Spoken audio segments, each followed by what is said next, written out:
affidavits, which also double as witness statements.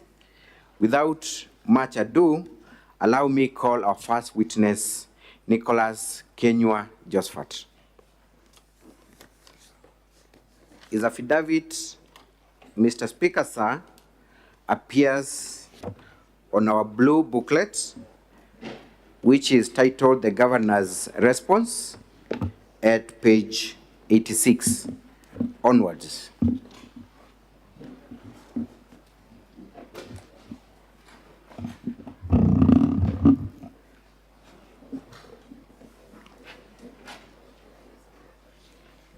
You have two booklets, one big, one small. It is the smaller one. So just refer those two as small and big for ease of reference. Thank you, Mr. Speaker, sir.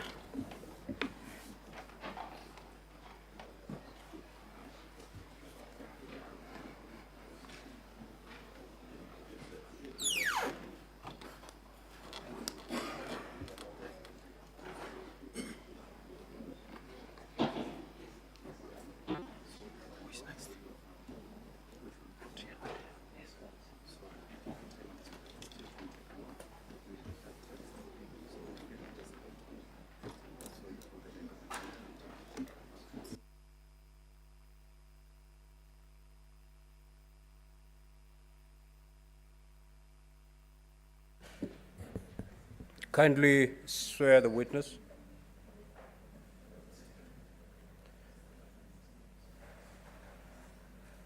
Swear in the witness, please.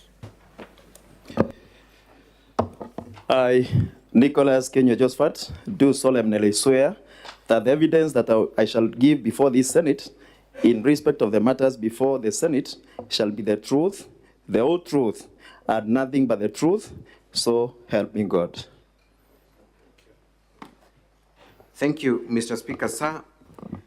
Mr. Witness, kindly introduce yourself for record purposes. I am 𝐊𝐀𝐖𝐈�𝐀 𝐍𝐻, others referred to as Kawira Mwangaza, elected member of County Assembly representing 𝐊𝐀𝐖𝐈𝐑𝐀. The County Assembly of which county? Meru County. Thank you. Mr. 𝐊𝐀𝐖𝐈𝐑𝐀, have you read the motion for impeachment? Yes, I have. That is before the Senate. Exactly. Have you also had a chance to look at the governor's response that has been filed? I have also gone through it. Have you filed an affidavit in support of the response by the governor? Yes, I have. Is it the affidavit contained in that response appearing at page 86 all the way to page 89? It is. Do you wish to rely completely on the avowals in that affidavit? I wish to rely on it. Thank you. I will ask you very few questions, targeted questions for the purposes of this motion. Being a member of the County Assembly of Meru, you are privy to the political happenings in Meru County. Am I right? Very right. It has been said that the governor of Meru has been unable to work with any of the elected leaders, specifically members of County Assembly. Is that your position? It is not my position.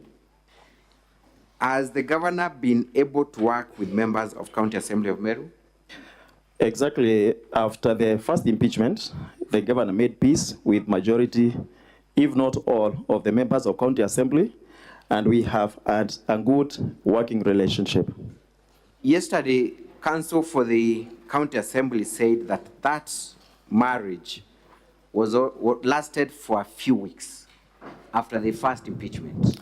Is that the position? And if it's not the position, how long did that harmonious working relationship last?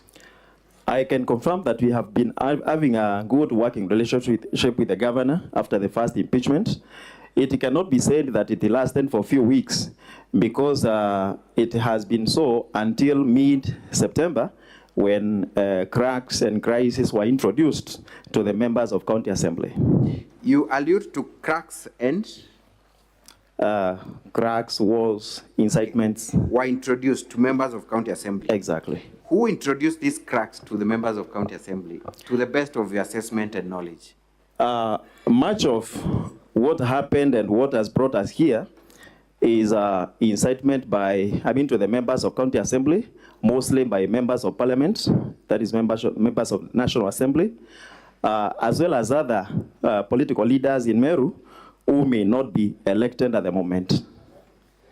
Thank you. You have had a chance to look at the motion for impeachment. Yes. Do you believe that the governor is guilty of any of the charges that she is facing? I'll say not guilty. Why do you say so? Simply because if you look at the allegations, many of them do not impute any wrongdoing on the governor herself. At the same time, I know the decision of the County Assembly of Meru, through 59 members, to impeach the governor cannot be termed as what was their own decision at their free will. There was incitement, there was coercion, as will be demonstrated later. Thank you. Let us actually demonstrate that right now. You're saying that the County Assembly of Meru did not exercise their mind fully in interrogation of these issues, that they were acting on intimidation and other forces. Kindly explain that to the Senate.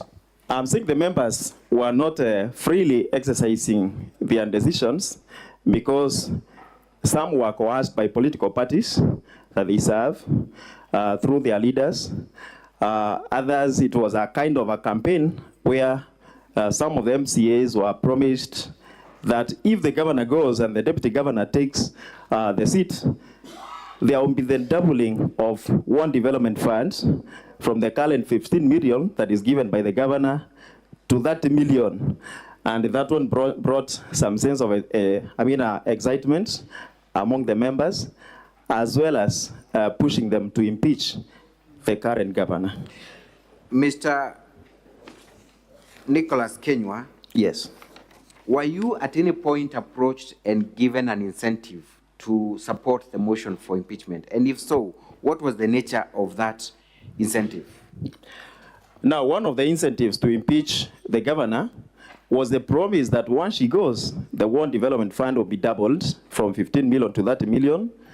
Of course, there were other inducements, like some MCAs being promised that there will be CEC members in the executive once the governor goes. Some of them were promised to be chief officers. Honorable witness, listen to your counsel and answer his question. Thank you. The question was very specific. Were you approached and given any kind of incentive? And if you are, what kind of incentive? That was the question from your counsel. Yes, I was. By whom? Who approached you, and what kind of incentive were you given? Some of the incentives was monetary inducement. By whom? Who approached you? Now, one of the person who was sent to offer monetary inducement was a friend of mine known as 𝐊𝐀𝐖𝐈𝐑𝐀. He told me that he has been sent. If I accept to send away the governor, I can get an amount. Let us go to paragraph 7 of your affidavit. You make certain allegations there. Kindly substantiate what you mean. You said paragraph 7 of your affidavit appearing at page 87. I can confirm that the deputy governor also called me and several other members of the county assembly where he sought my support in the impeachment of the governor, and in return, he would double our want development fund from 15 million to 30 million. Is it your evidence before this Senate that the deputy governor of Meru actually called you in person? Yes, it is. For your support in this impeachment motion? Yes, it is. Is it also your evidence that the deputy governor of Meru issued a specific incentive of increasing the ward development fund from 15 million to 30 million as an exchange for your support in this impeachment motion? I can confirm the same, not only to myself, but to other members of the county assembly. It was a promise. Did you accept the incentive? Personally, I did accept it. I took it to be. Did or did not? I did not. You did not? I did not accept it. Yes. I took it to be a mere campaign promise that may not materialize, knowing the kind of finance you are getting from the national government as account. Are you aware if any of your colleagues at the county assembly accepted the incentive? Majority of them bought the idea, and within the conversation in our circles, you can hear that they are convinced if the governor goes and the deputy governor assumes office, this one will materialize and it will be to their benefit. You talk about conversation in your circles. What circles are these? Normally, you know, we have formal and informal talks as members of the county assembly. We are friends with some of them, and so that's what I mean by circles. Let us go to the issue of threats, because that is about the incentives. Are you aware of any threats that were issued for people who were not in support of the impeachment? Many members of county assembly, once they offered to resist the move to impeach the governor, were threatened to be de-whipped from their political parties, to be removed from the House committees, and they didn't. We have two who were removed from those committees as a result of their stand not to impeach the governor. Who were these two that were removed and whipped? One is Honorable Frinda Naitogi-Tobu, who is a nominated member of UDA. The other one is Ruth Kananu, who is a nominated member of Devolution Empowerment Party. Has Honorable Naito sworn an affidavit to support those allegations? Yes, she has. Have you seen that affidavit? Yes. Is it the affidavit contained in the governor's response, a smaller booklet? Are you able to trace it from your booklet? I'm looking for it.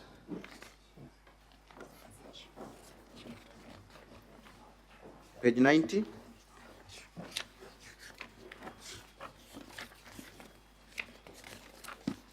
Yes, I'm there. Page 90. Is that the affidavit of Honorable Frida Naito-Getobu? Yes, it is. Does it confirm that she was de-whipped for lack of support of the impeachment motion? Yes, she has confirmed via her affidavit. Who was the other member that you are aware of that was de-whipped? Ruth Kananu, nominated member of Devolution Empowerment Party.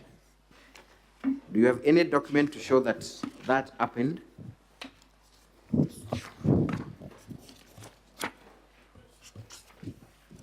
You have not attached any document, right?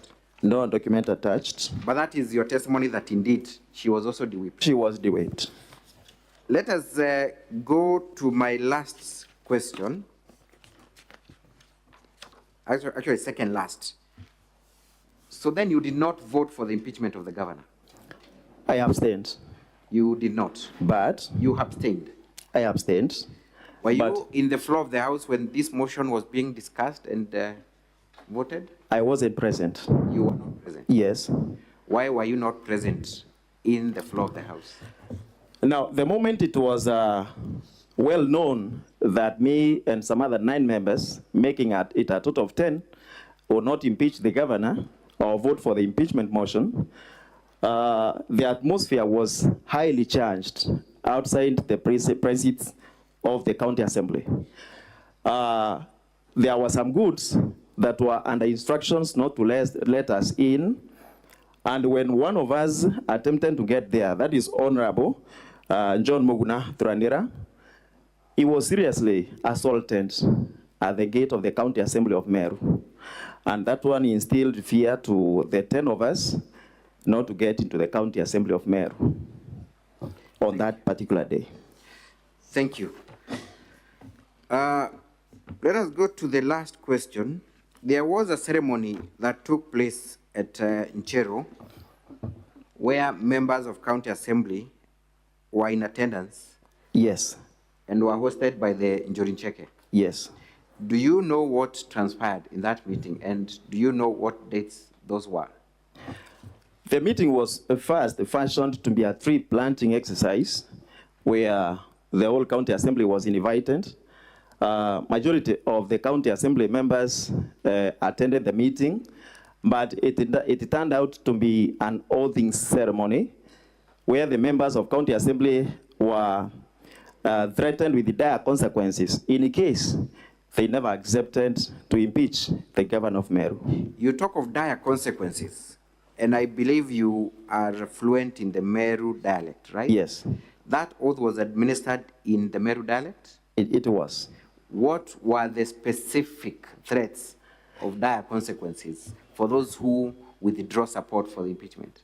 Now, the members were summoned in front of that gathering, and one of the 𝐷𝐿𝐻𝐿 elders was heard telling them, "Oreo kumenya agachoka na nyuma, oreo kumenya agachoka na nyuma, akeja kunywa muma, kana akeja kiri untobobo." Meaning, if you know as a member that you retreat from this course, then you should not be part of this. And then the members, an oath was administered. And you know, majority of the members of county assembly are not members of 𝐷𝐿𝐻𝐿. Maybe they would fear the consequences because they don't know much about it. And that was one of the elements of coercion in this impeachment process. At this moment, I would like you to look at one of the videos, KMV7. Kindly, can we play KMV7?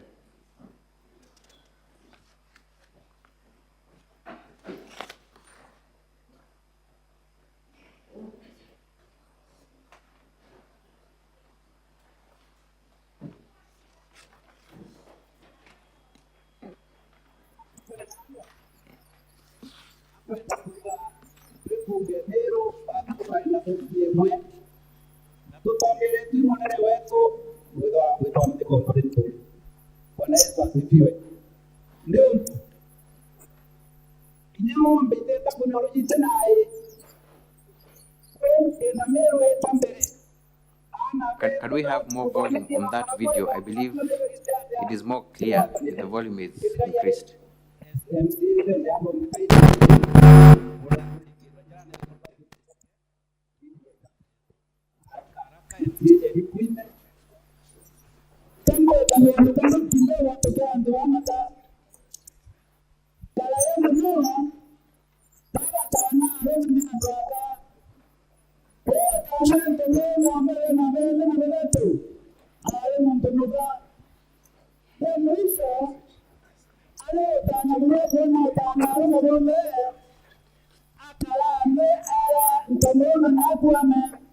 Honorable Speaker, this video is not very clear. The one we supplied was quite audible.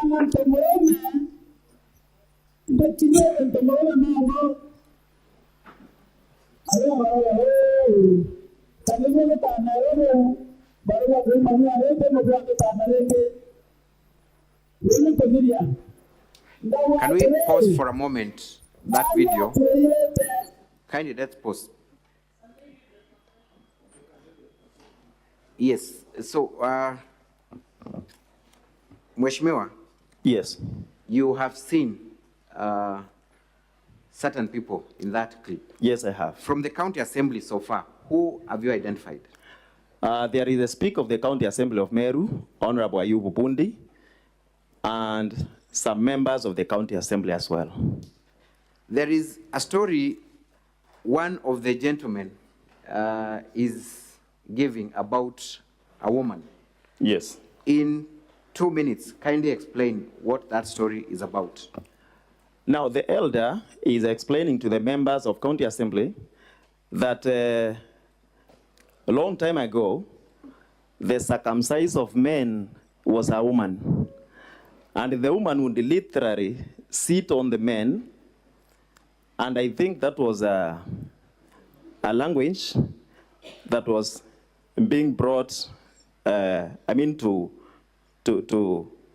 targeted to the governor. That is, they wanted the members to understand that the governor is literally sitting on men in Meru County. Let's proceed watching the video kindly.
You know, either we are not making progress with that video.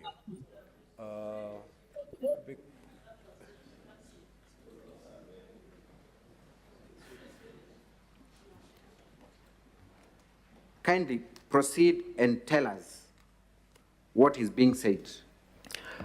Now, the elders, after summoning the members of County Assembly in front, the elder is telling them that... How many members of the County Assembly can you count approximately from the group that is there? I can approximate that they must have been over 40. Over 40? Yes. That's the majority? It is. Thank you. So what is the elder saying? They are being told, if you think you will retreat from this course, by the course you mean the impeachment of the governor, then you should not come for the oathing, simply because a curse will accompany you and your family, and you forget about the Meru leadership. Thank you. In your own assessment, did that amount to instilling fear among members of the County Assembly to support the impeachment motion? From what I know about 𝐊𝐀𝐄𝐑𝐍𝐻 and its stature in Meru community, as well as the oath itself, how it is respected and feared by members of Meru community, that amounted to intimidation. It amounted to coercion. It amounted to instilling fear in the members of the County Assembly. Lastly, this event was conducted on 14th of October 2023. Am I right? Very right. By this time, the mover of the motion had not introduced the motion in the House.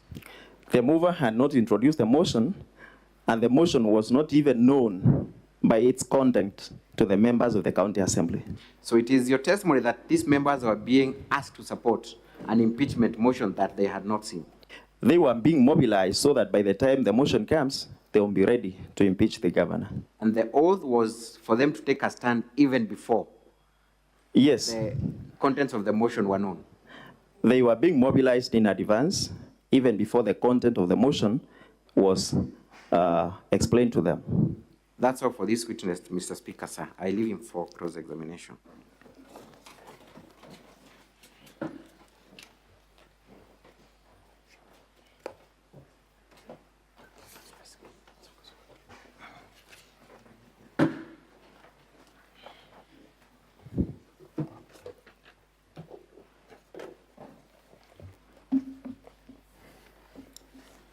Mr. Speaker, Honorable Senators, for the record, my name is Eric Muriuki.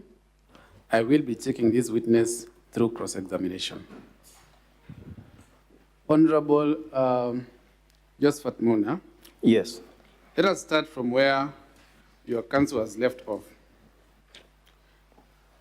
You will confirm that from the video that was played, the captions are not part of the recording. They are introduced by the governor, or that they are her own translation. Being conversant with Meru language, I can confirm. That is not what I asked. You will confirm that the captions were not recorded with the video. They were introduced later. Yes or no? No. So you are testifying that the video was recorded together with the captions? Yes.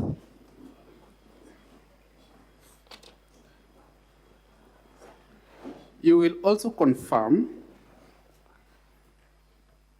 that there is nowhere in the video where impeachment is mentioned.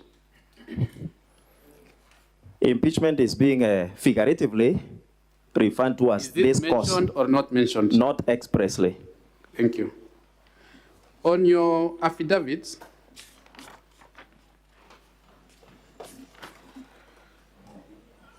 let us look at paragraph 3 of your Yes. affidavit. Yes. Can you read?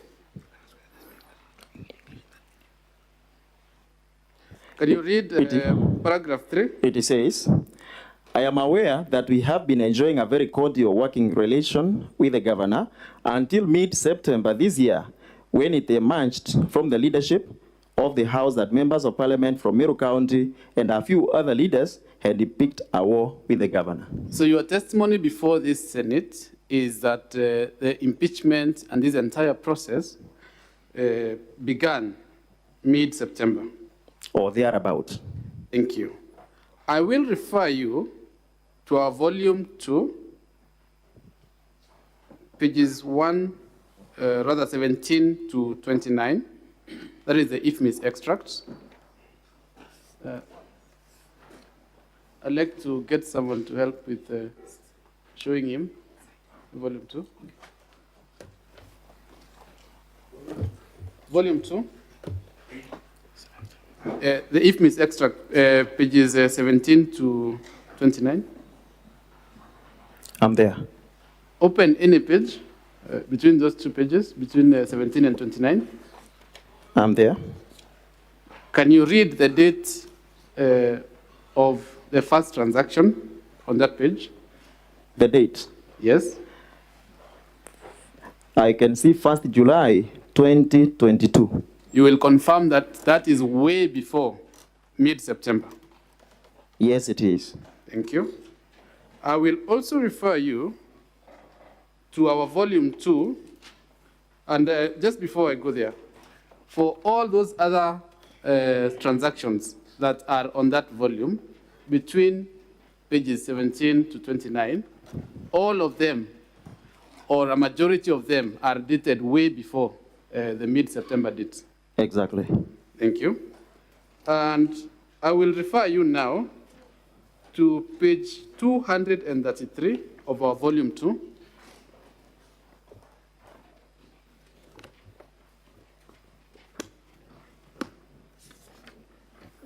I'm there.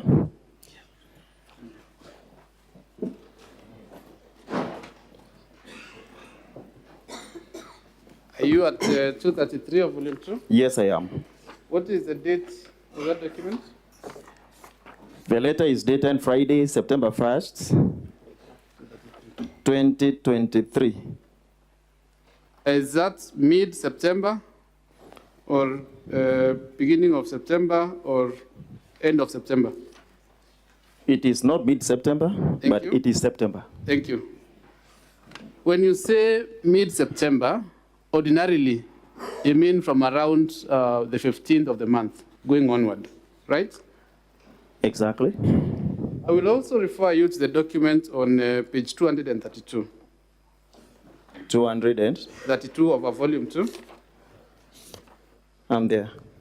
What is the date? Dated Wednesday, August 30, 2023. You will confirm that that is way before the mid-September you allege is when this entire thing.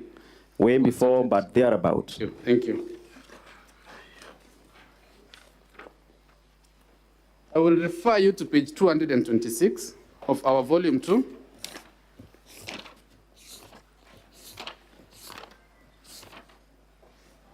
I'm there.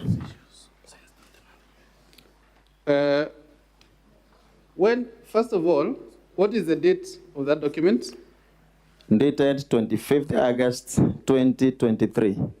In the body of the document, the second line, It reads, I hereby write to inquire if there have been any Meru County cabinet meetings after the last one I attended on 29th May 2023. and you will confirm that 29th May 2023 is way, way before the mid-September. Exactly. Thank you. Not to belabor the point, the order on page 416 of our volume 2.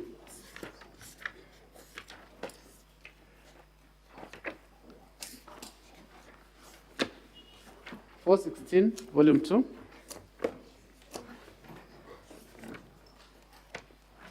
I'm there. What is the date of that order, sir? The date can be found on page 417. That is the next page.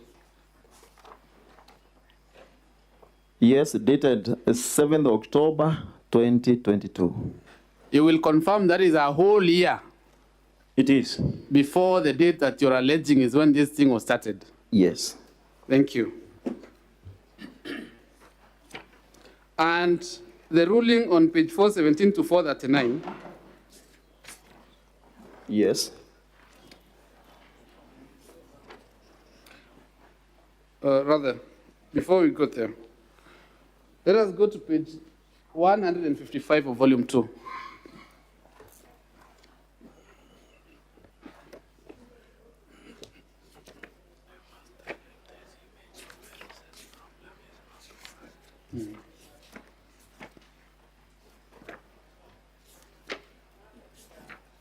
Page 155, volume 2. 155, I'm there. Can you see the date that appears on that WhatsApp extract at the top? The date, May 27, 2023. So, Mheshimiwa Josephat, Yes. you will agree with me that this narrative, that this is a recent problem that has come up, is completely false. From the perspective of a member of County Assembly, it was brought to us in Well, September or thereabout. Mr. Josephat, Yes. we have looked at several documents Yes. dated way before, some of them a whole year before. You will agree with me that this narrative, that this is something recent that came up from mid-September, is completely false. What I mean that a matter that came as an impeachment piece in September 2023 could have been brewing way before, but members of the County Assembly had either to hand a good working relationship. No matter. Let us go to your allegation that this motion is sponsored, or to use your words, is an incitement from the members of parliament. Yes. When you look at the ruling on page 417 and 439,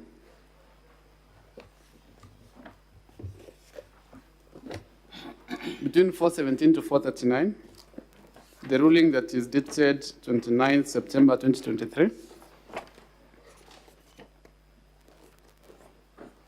Yes, I'm there. you will agree with me that that is not a document originating from any member of the National Assembly. You will agree with me that that is a ruling of a court of law in Kenya. Exactly. Thank you. But, Thank you. but, Mr. Josephat, you are not a member of the UDA party, are you? Mr. Speaker, I'll plead with the council. Just answer the question. Are you a member of UDA or not? I'm not. Thank you. So your allegations on paragraph 4 of your affidavit that a meeting was called and deliberations were made. That is something you are not privy to because you're not a member. After the meeting, all the members addressed the media. Were you called to that meeting of the members of UDA? Not called, but they read out their deliberations in public. You are not at the meeting. Exactly. You will also confirm that you are not a member of the BAS party. I'm not. And you do not ordinarily attend the meetings of the members of BAS party. Yes. But again, they read out their deliberations in public. On paragraph 11 of your affidavit,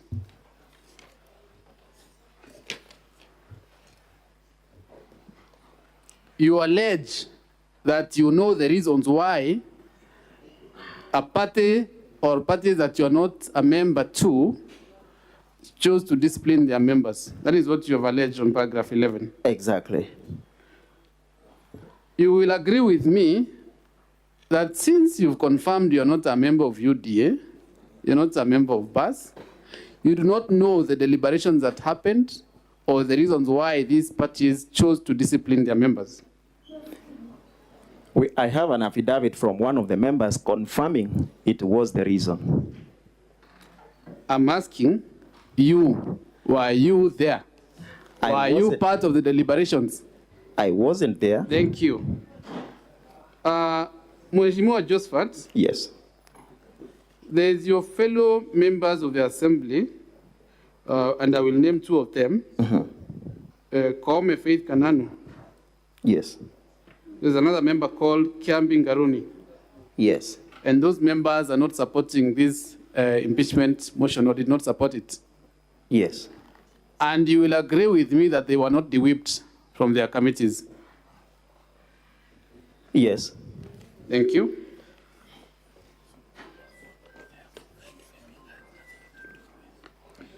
So, Mr. Mheshimiwa Josephat, it must follow, therefore, that the de-whipping you talk about on paragraph 11 had nothing to do with supporting or not supporting the motion.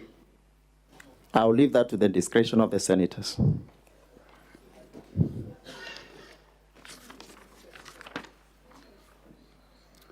Mr. Josephat. Yes. Mheshimiwa, you will agree with me that members of parliament have no supervisory role over MCAs. Agreed. You will agree with me that a member of parliament cannot force an MCA to vote one way or another way on a matter before the assembly. But can influence.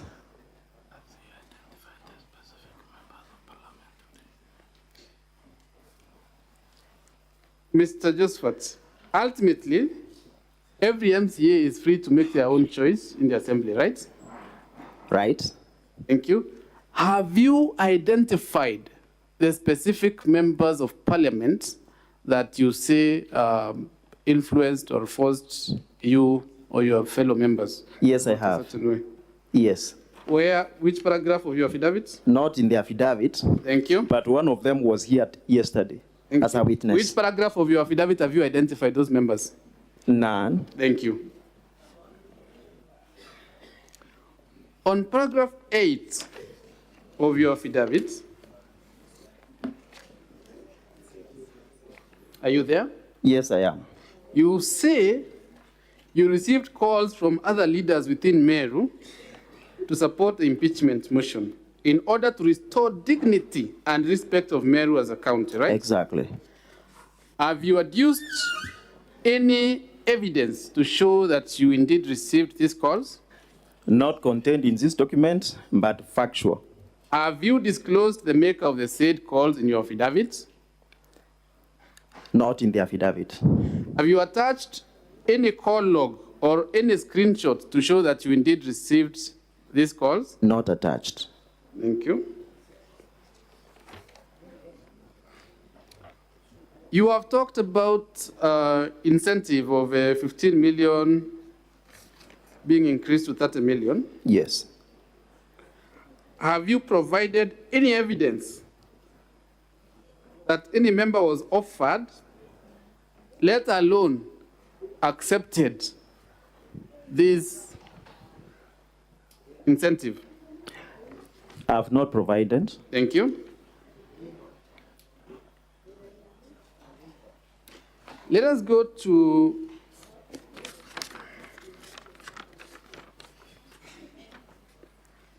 your allegation on a WhatsApp group being created. Yes. What is the very last sentence on paragraph 9 of your affidavit? I'm there. Can you read the very last sentence of paragraph 9? A WhatsApp group to organize and discuss the impeachment was formed in which we were left out. You were left out. Yes, You are not members of that WhatsApp group. exactly. So, how can you come to this house and say that it was established to discuss impeachment if you are not privy to whatever discussions were happening there? We have friends who are members of the group, members of the county assembly, who can tell you what is going on as friends.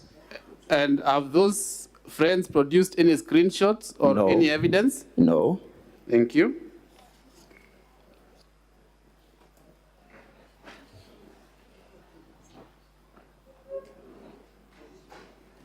On paragraph 10 of your affidavit, I'm there. you talk about several meetings. Have you provided the dates, venues, or minutes of those meetings? Not provided. Thank you.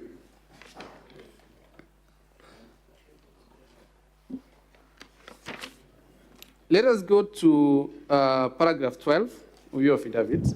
I'm there. You will confirm that you were not present I have at the confirmed. assembly Yes. when this impeachment motion was being discussed. Yes. You also proceed to allege that you sent someone to test waters or something. Yes. Have you called that person here to testify to that effect? He has not been called. Thank you.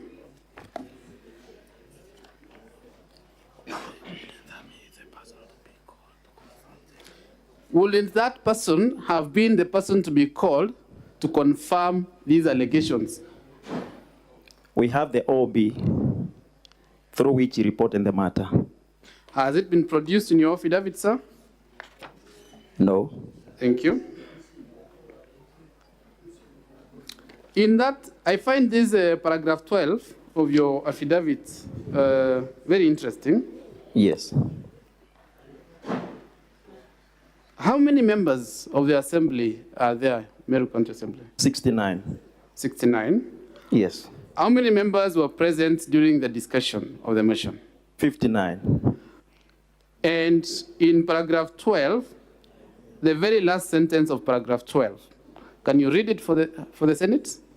We ended up staying away after 10 members, away the 10 members, after the others and they carved into intimidation and crossed over. So it is your testimony that 10 members stayed away? That is correct? Yes. And 59 members were in the house? Yes. So this allegation that there was someone who was sent and got beaten and whatnot and other stories is just a fabrication. It's not a story. It is Mr. Muna, factual. mathematics tells me that 59 plus 10 makes 69. Exactly. If 10 stayed away and Yes. 59 were in the house, where is the extra 70th member coming from that is being sent to test the waters? Extra what? The 70th member that is being sent to test the waters. Mathematics Yes, also you can- informs me that one was out of the 10. He was beaten, he didn't get in. That makes them 10. 59 plus 10 is 69.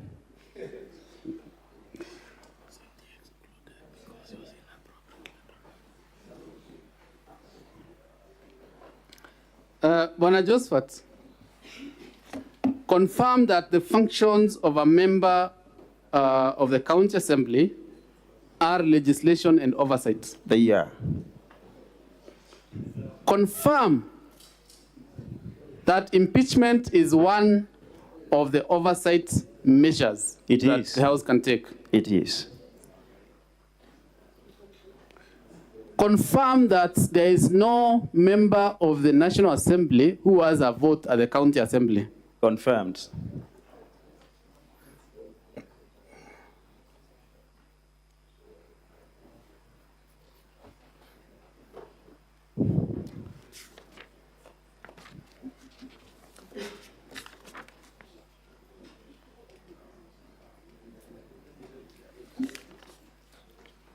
Okay. My second and last question to you, Bonamuna. I want you to look at our volume 4.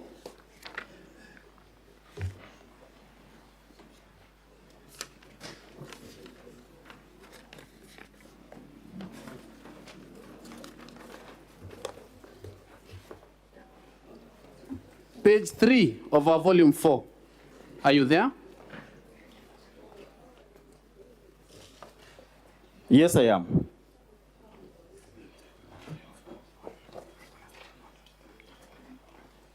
Are you there? I am. Confirm that your name appears on that page. It does. What number is your name? 59. And your signature? It is. And your ID number? Exactly.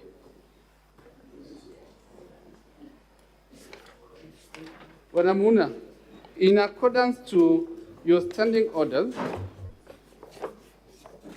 Yes. and specifically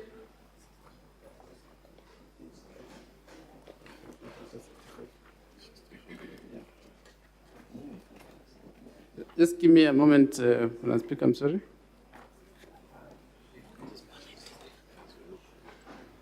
You are conversant with your standing orders, Yes, I am. and specifically standing order number 65.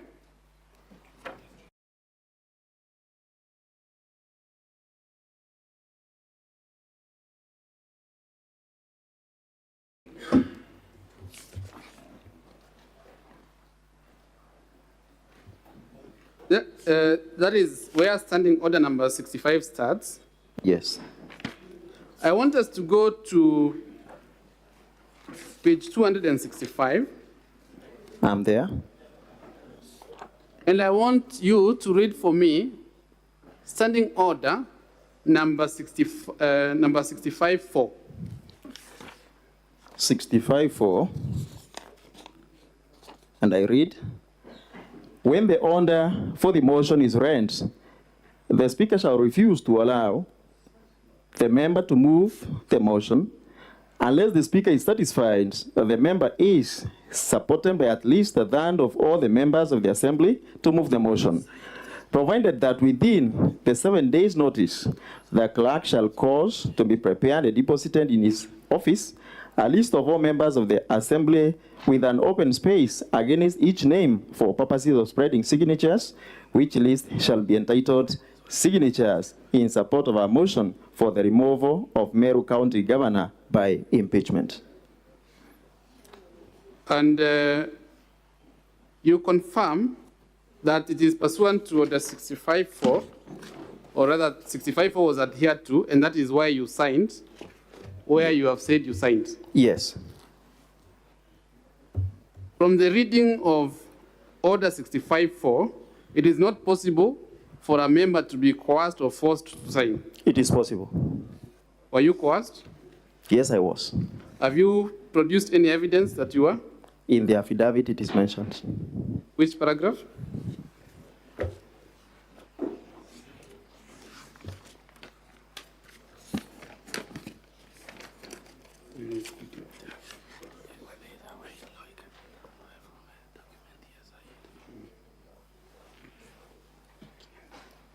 Number 6.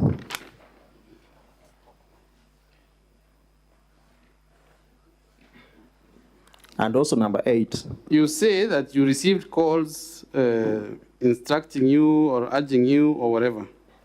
Receiving calls is a way of, Where does it say in this affidavit that you are forced to sign? do you know the content of the calls? Where does it say that you are forced?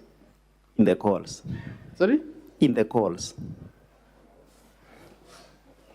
Can you read 65.5? Order 65.5?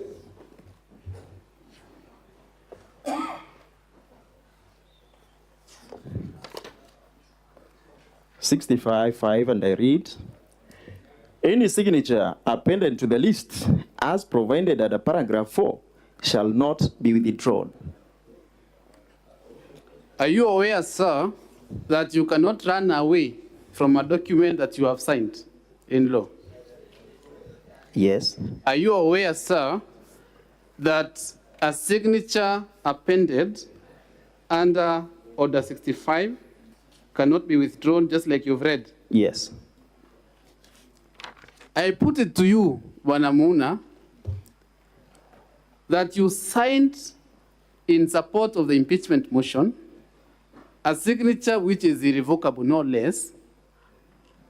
And then when you were taken to Masai Mara with the other 9 members, is when you decided to change your mind. The Masai Mara story, I've heard it from you. Mr. Speaker, I will yield some of my time to my colleague Kawira. I'm done with my cross-examination.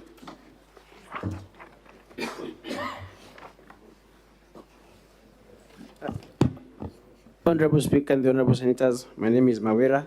I have not more than 3 questions for the witness.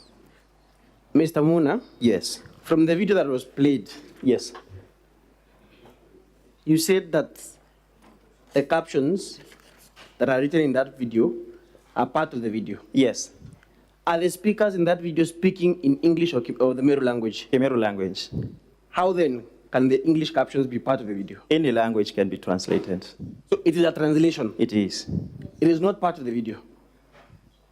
Now, a translation is not part. Previously, you said it is part of the video. Now you're saying it is a translation. So Let me which make it clear. Which is it a translation or it is part of the video? Let me make it clear. For the Senate to understand the language, it has to be translated. I don't see anything wrong with that. Do the cameras capture captions? If you take a recording, for example, of the proceedings hearing, will the cameras include the subtitles? I'm not a professional photographer, I don't know. Okay. You voluntarily went to the clerk's office to sign the verification form?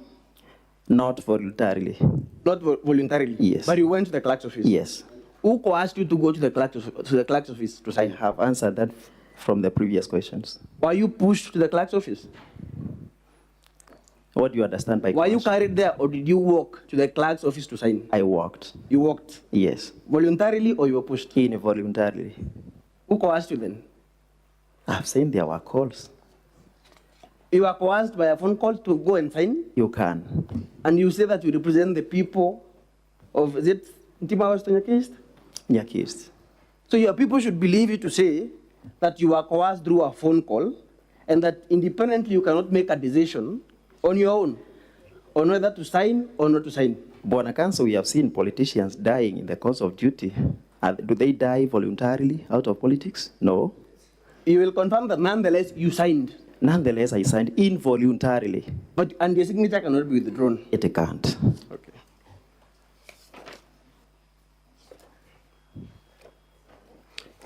You talked of inducements Yes. to members, and you mentioned that Mr. Kimathi was sent to you. Is that anywhere in your affidavit?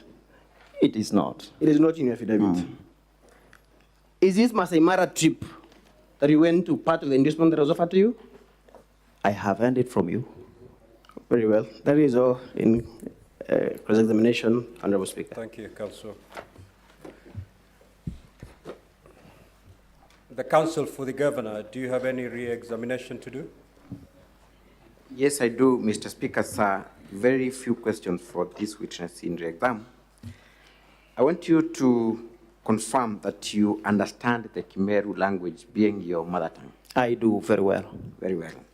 So despite the subtitles and the translations. Yes, Even without them, you are able to tell the Senate what was said. exactly.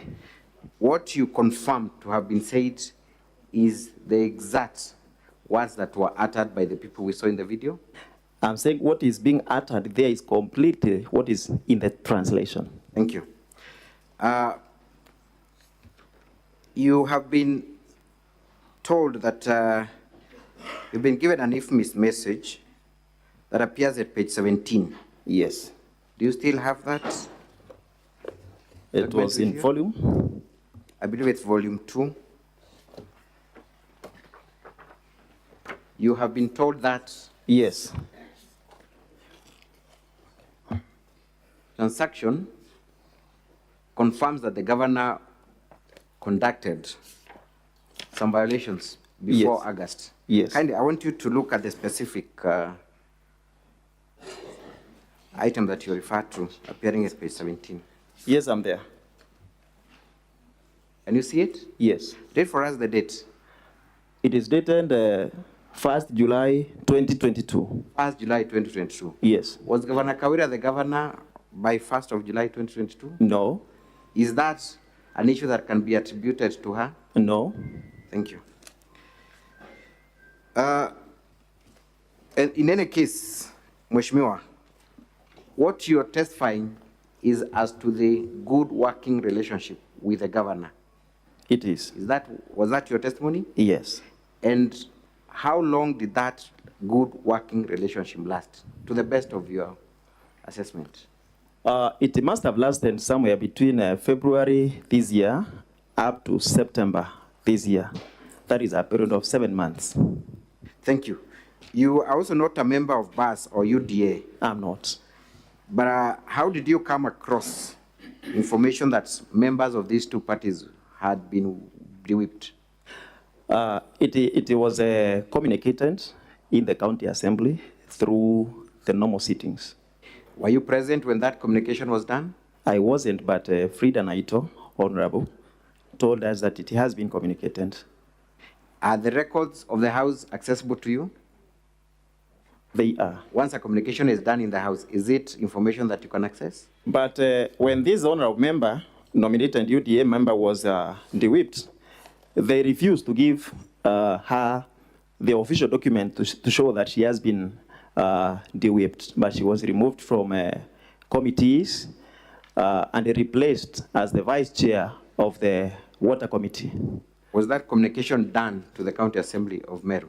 It was done, but no official document was given to her for fear that it will be used as an evidence in this Senate. It was also your testimony that you got instructions and coercion on phone.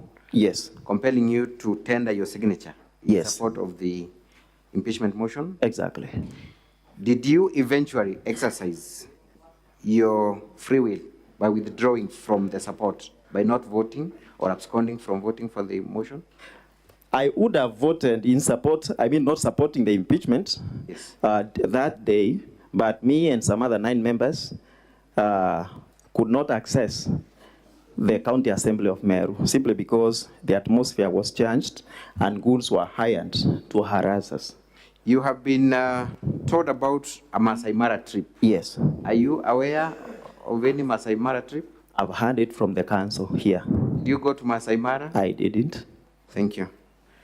Mr. Speaker, sir, that is all for this witness. Unless honorable members have a question, I would be glad to call my next witness with your guidance. Now, honorable senators, we have about 5 minutes to seek clarifications or questions from this witness. Honorable Karungo. Thank you very much, Mr. Speaker. Mr. Kinyua, I know at the County Assembly of Meru, there are 3 modes of voting. That is yes, no, or abstinence, just like the Senate and the National Parliament. Now, you said you abstained, yet you have told us that you are not able to access Parliament because one of you was attacked. Does that mean you are able to access Meru County Assembly later before the voting done, or can you clarify on that? Now, my initial plan, and that of other 9 members making it 10, was to be in the assembly to oppose the impeachment motion.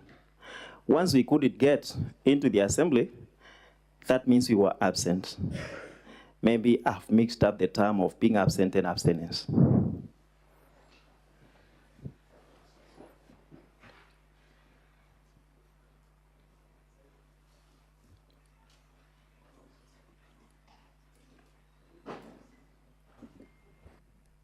Senator Enoch Wambua.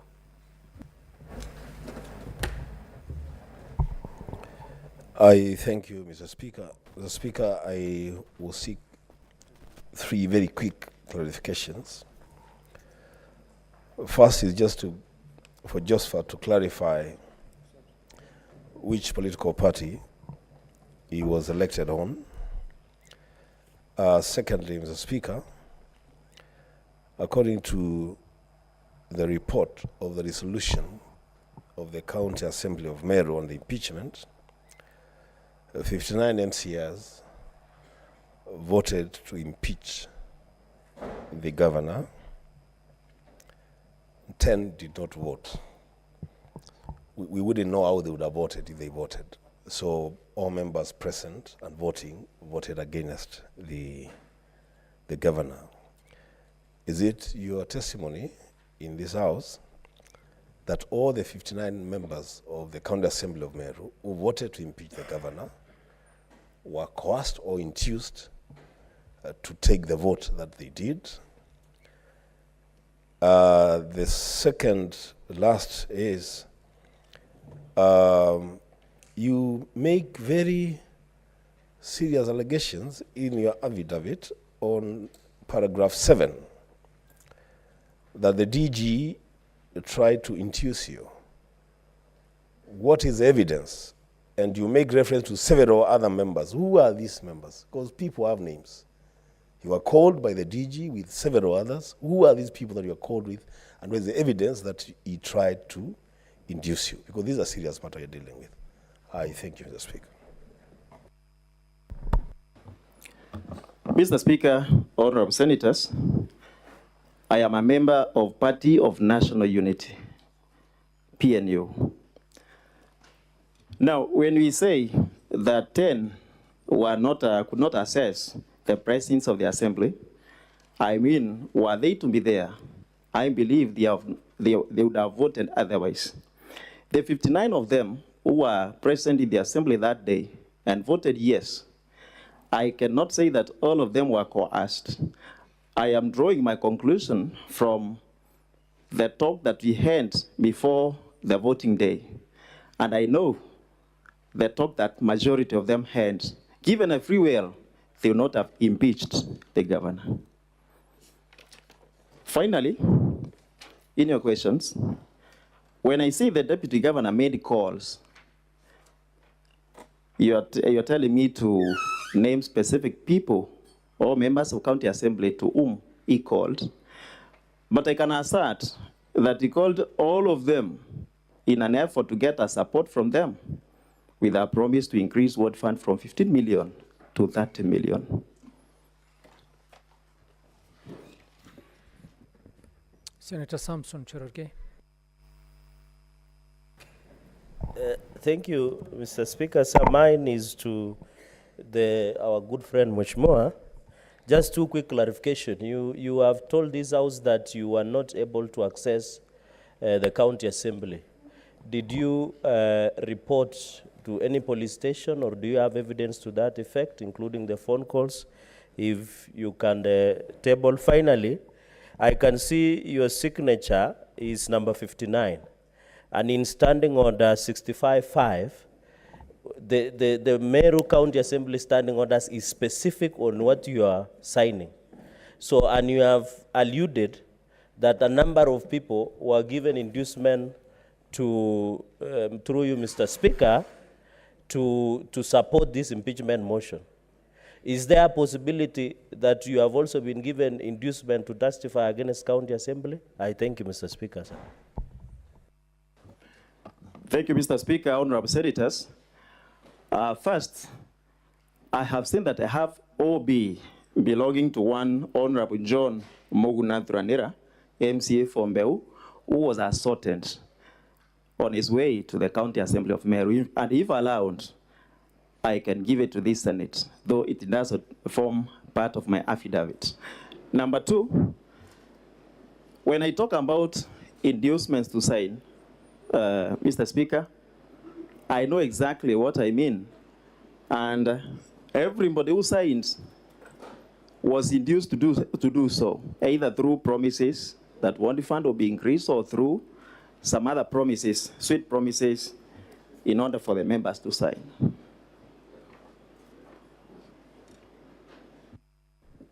Senator Sifuna.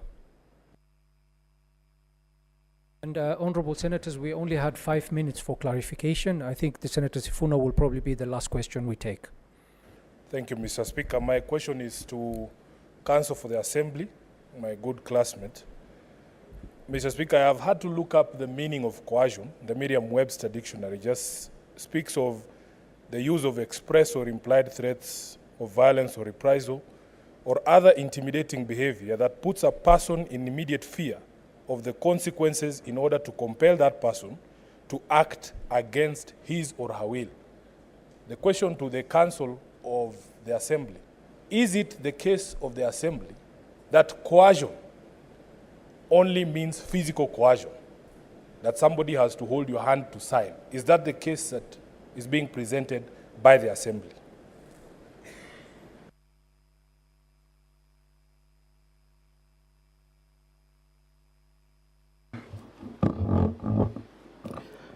Mr. Speaker, under the law, coercion is not limited to physical intimidation and physical threats. It is as broad as the Honorable Senator suggests. Our case as the Assembly is that there is no shred of evidence of coercion. And anyone who makes such a claim must tell you, the least they can do is to tell you who coerced them, what was the specific threat, and how and why that threat induced them, as a matter of fact, from behaving in a manner that is inconsistent with how they would have behaved. And as we speak on the record, we don't know who, we don't know when, there is no evidence, it's just an allegation, and alleging is the easier thing to do. I can allege anything, Mr. Speaker. Senator Cheptumo, you seem to have a burning issue, and please be very quick. Thank you, Mr. Speaker. Mr. Speaker, my clarification to the witness is on paragraph 3 of his affidavit. And it speaks about that it emerged from the leadership of the House that members of Parliament from Meru County and a few leaders had picked a war with the governor. And when you go to paragraph 8 again, it says we also received calls from other leaders within Meru. Is it your evidence, Mr. Nicholas, that the whole impeachment process is really initiated by forces outside the county assembly? Is that your position as per paragraph 3 and paragraph 8 of your affidavit? You need to clarify that for the House.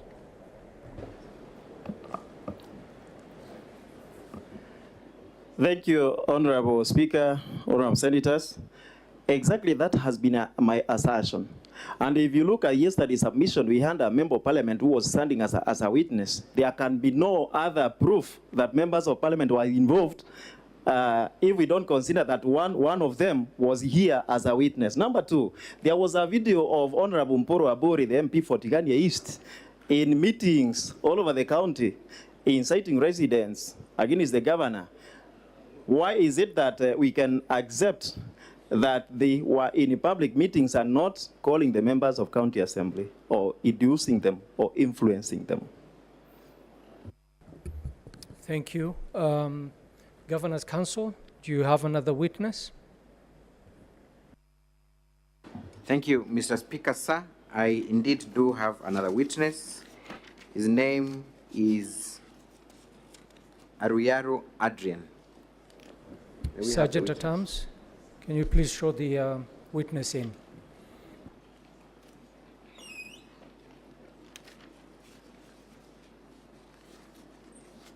As the witness is being ushered in, Honorable Speaker, he has sworn an affidavit that appears in our small booklet.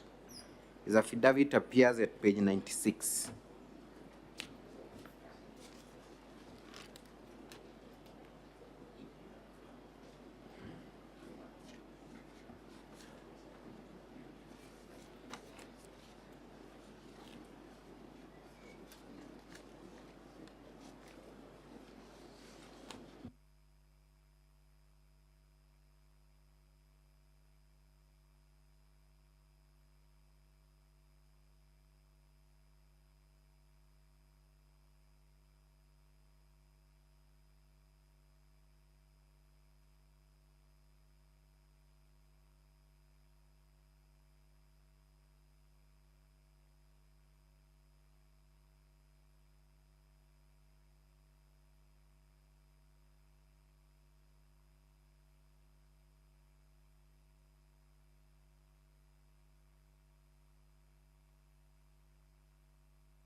Okay, I direct that the witness be sworn in.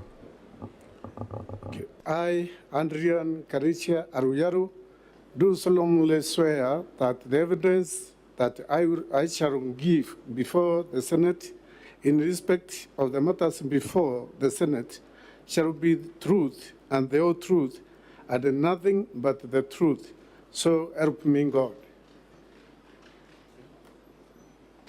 Thank you. Mr. Witness, kindly introduce yourself for record purposes. What is your full name? What do you do for a living? Mr. Speaker, sir, and the honorable senators, my names are Andrian Karicha Aruyaru. Where do you come from? Come again. Where do you come from? I am a member of Meru 𝐿𝐀𝐿, therefore I come from Meru. Come from Meru County. Yes. Are you conversant with what happens in Meru County? Yes. Current affairs in Meru County? Yes.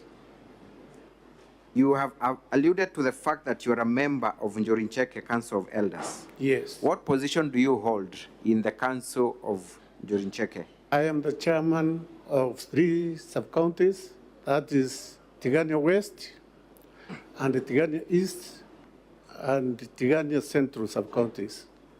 Does that include where the 𝐿𝐀𝐿 shrine is? Yes. So that is your area? Yeah, that is my area. I am going to be very specific and short with your testimony. I want to refer you to the happenings of 14th of October 2022. Are you aware of anything that took place at Ncheru on 14th of October 2023? Yes, I'm aware. What happened there? 𝐿𝐀𝐿 members were called, and they were few, because not all of them were called to go and attend a tree planting ceremony. We went there. I was there briefly because I was committed. And when we were there, things turned to be different because we were not to plant trees, but it turned to be political rally. And many things happened there, which annoyed the 𝐿𝐀𝐿. What happened? There is an oath which was given to the leaders of the Meru Assembly, that is the MCAs, and that one annoyed us because that one is a shrine, and according to Meru traditions or the 𝐿𝐀𝐿 traditions or regulations and rules, in a shrine you cannot administer any oath in that shrine. Thank you. So you confirm that there was an oath administered at the 𝐿𝐀𝐿 shrine? Yes, there was. Who administered that oath? there was a section of leaders. That is, we have one Murangiri, who is Secretary General of 𝐊𝐀𝐂𝐄 in Meru, and there was even the chairman of the region, that is Mr. Kawira, and many others were there. I want to refer you to the video marked as KMV7. Kindly, may we play that video? KMV7.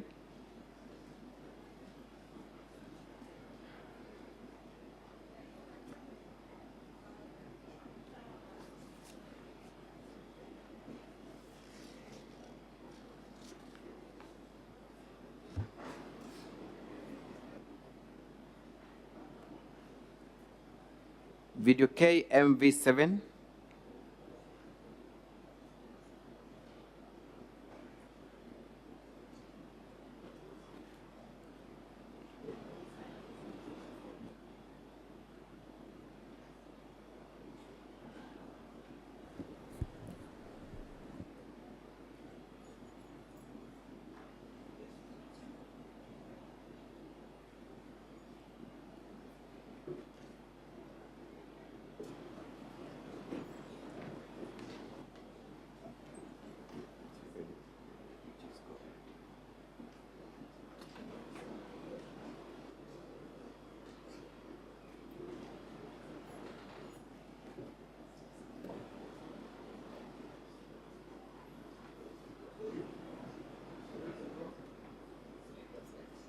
Mr. Speaker, we have just tested this video minutes ago. Where's the sound The broadcasting? sound was perfect. I do not know what is happening. Minutes ago, it was working.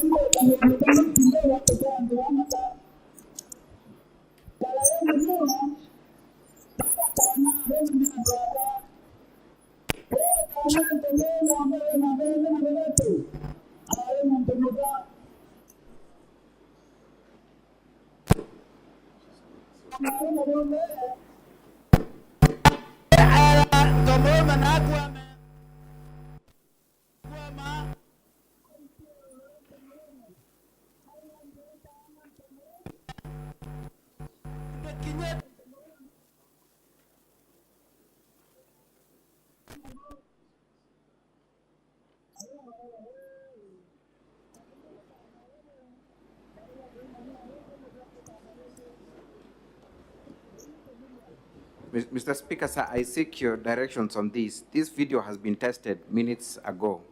The sound was perfect. Broadcast, I don't know what seems to be the problem, or IT. Is this a video we can actually view?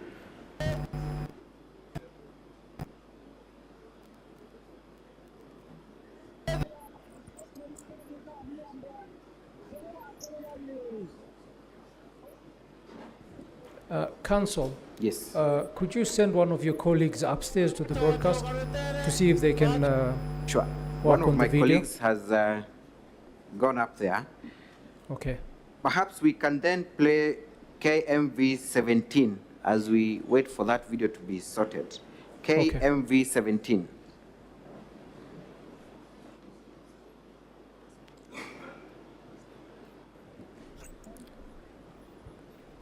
Sound.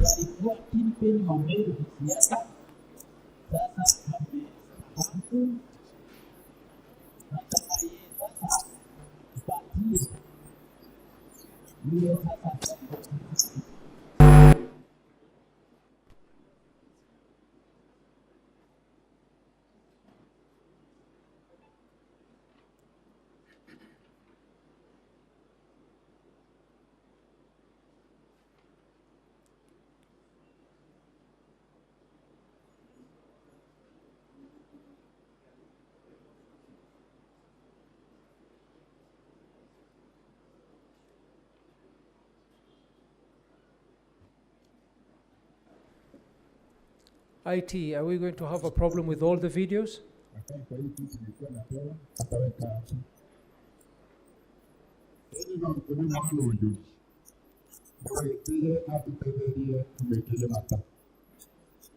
Ndio. Na kwa sababu mimi nikiangalia naona yeye atakuwa gavana wa Meru. Sasa kijana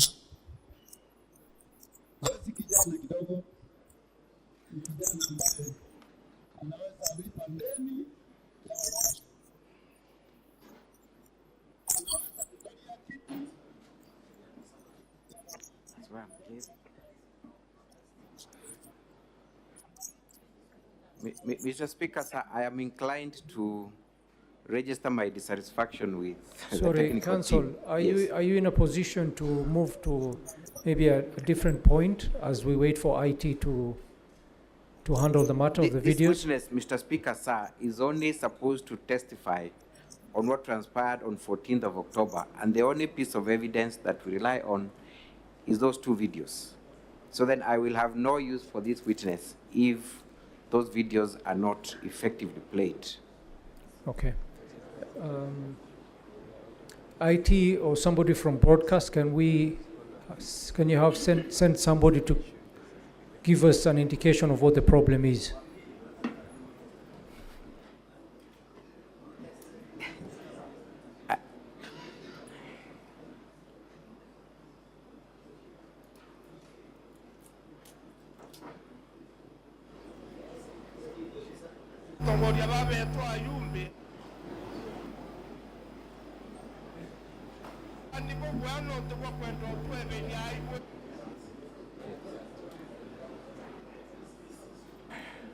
Mr. Speaker, sir,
Kwa hivyo sasa tunataka umeanza kuangalia kama gava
ng'ombe iteta kunyoru jite naye kou kenda Meru eta mbere ana betu bara tukuthomithia bakara bwega irazima Meru gite atia igwatanire ngithira yari MCA ankwenda kuga twembunge Meru batu tukaenda sauti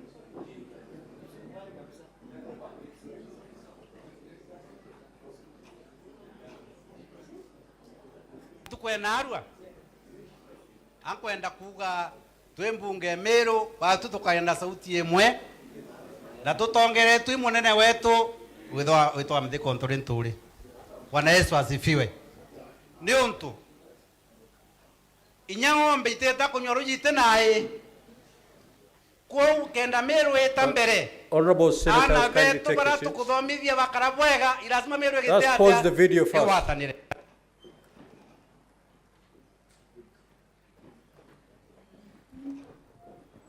Sorry for that. We have to ensure that the videos we're playing are of quality so that we can be able to follow through. Yes, Council, you may now proceed. Thank you, Mr. Speaker, sir. May we then have the video replayed from the beginning?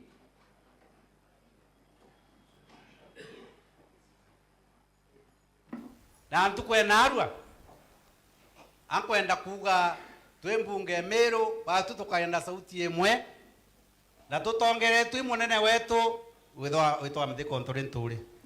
Bwana Yesu asifiwe. Ni untu inyang'ombe iteta kunyorujite naye. Kindly pause the video. Can you identify the person making the speech? Yes, that is the Speaker of the Meru County Assembly. What has he just said in that video? He has said that they want a Linda, and that Linda will be Mutekalenture, CS, and Grigasha. Yes. Can we proceed with the video?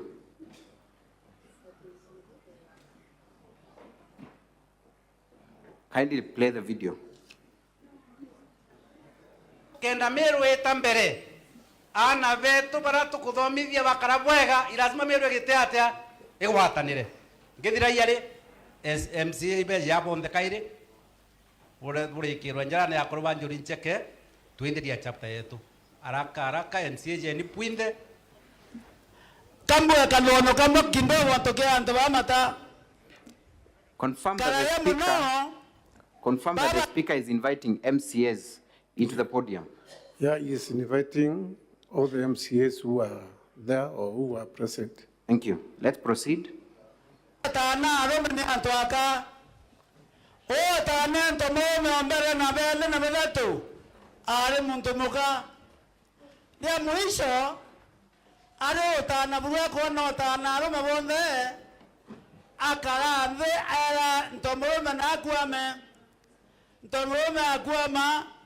aitie oro ntomorome awande tana ntomorome ndekinyete ntomorome mongo aro ho kadebo tana robo barwa ko maru arete moko tana renge woni kodiria. Thank you. Kindly pause.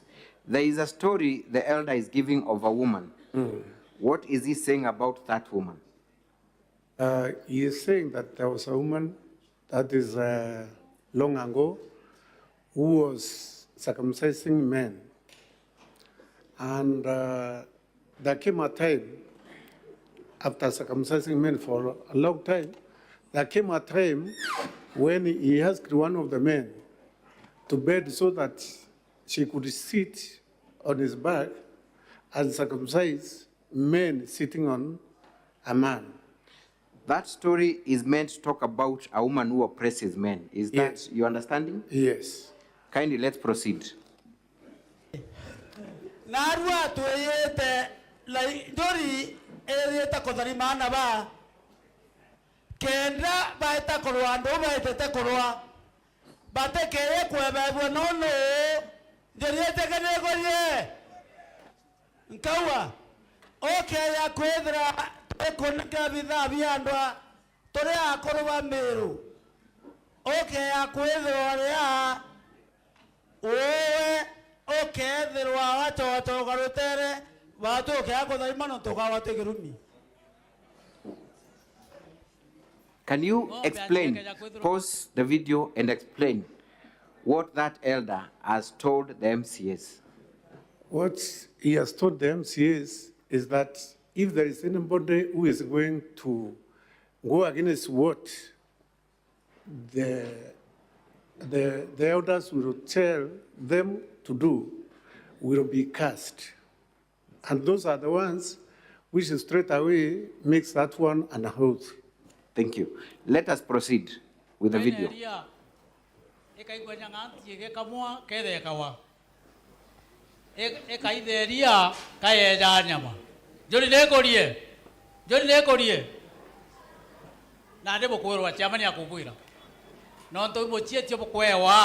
There is a special, kindly pause. He says, Imochietio. What does that mean in Kimeru? It is an oath that you are taking. The Meru word for oath Is what? Muchitio. Muchitio. Yes. Is that what he has said? Yes. Kindly let us proceed. Okay, ya kwethirwo tita safari gwatangazia na kwenda gwita tubwa kithari mo uchoke nyuma na kuma na arba umechabu nere Meru njoni nekorie muge na gwe o mieni tathira jambo ria tomerie na mutano gitathira jambo rikenda tukombwa njuri na imwire nto murume na okaja kuona onto arauga bokuthuka ibuthuki ate atata mantu tonto bou mantu jara twakurukia na arue ija gwita Meru ukombone ija gwita Meru tonto bou bwira muchieto umenyo kaninge karwembo kamwe Thank you. Kindly pause the video. The elder is giving very specific threats on that curse that will befall upon MCAs. Yes. What is he saying that will happen to the MCAs if they go against what the declaration? He is telling them that if they go against the oath that he is about to administer, that curse will follow them to their homes and also to their families. Thank you. Let us proceed. Nambie adambua eneria eria irikiura adambua enanainjo gwataniro ya we darimwa nambie darimwa eneria eria irikiura ibadarimwa enanainjo.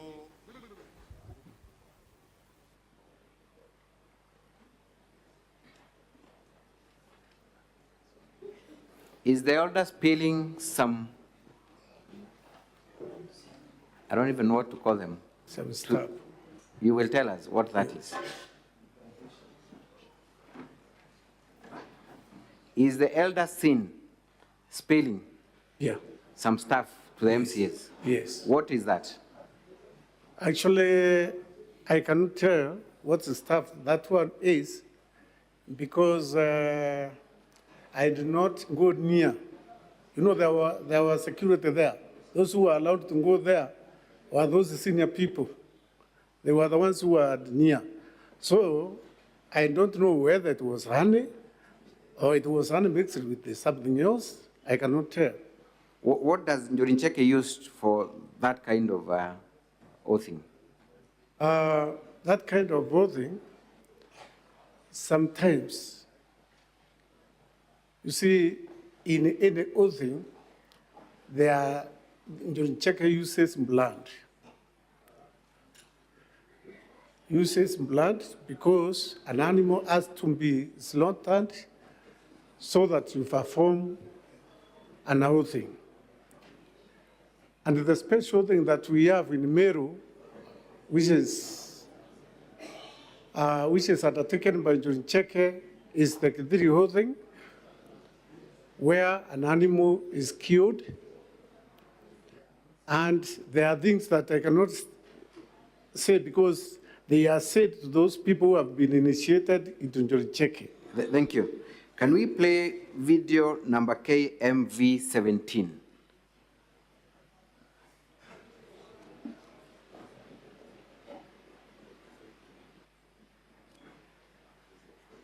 KMV17, kindly.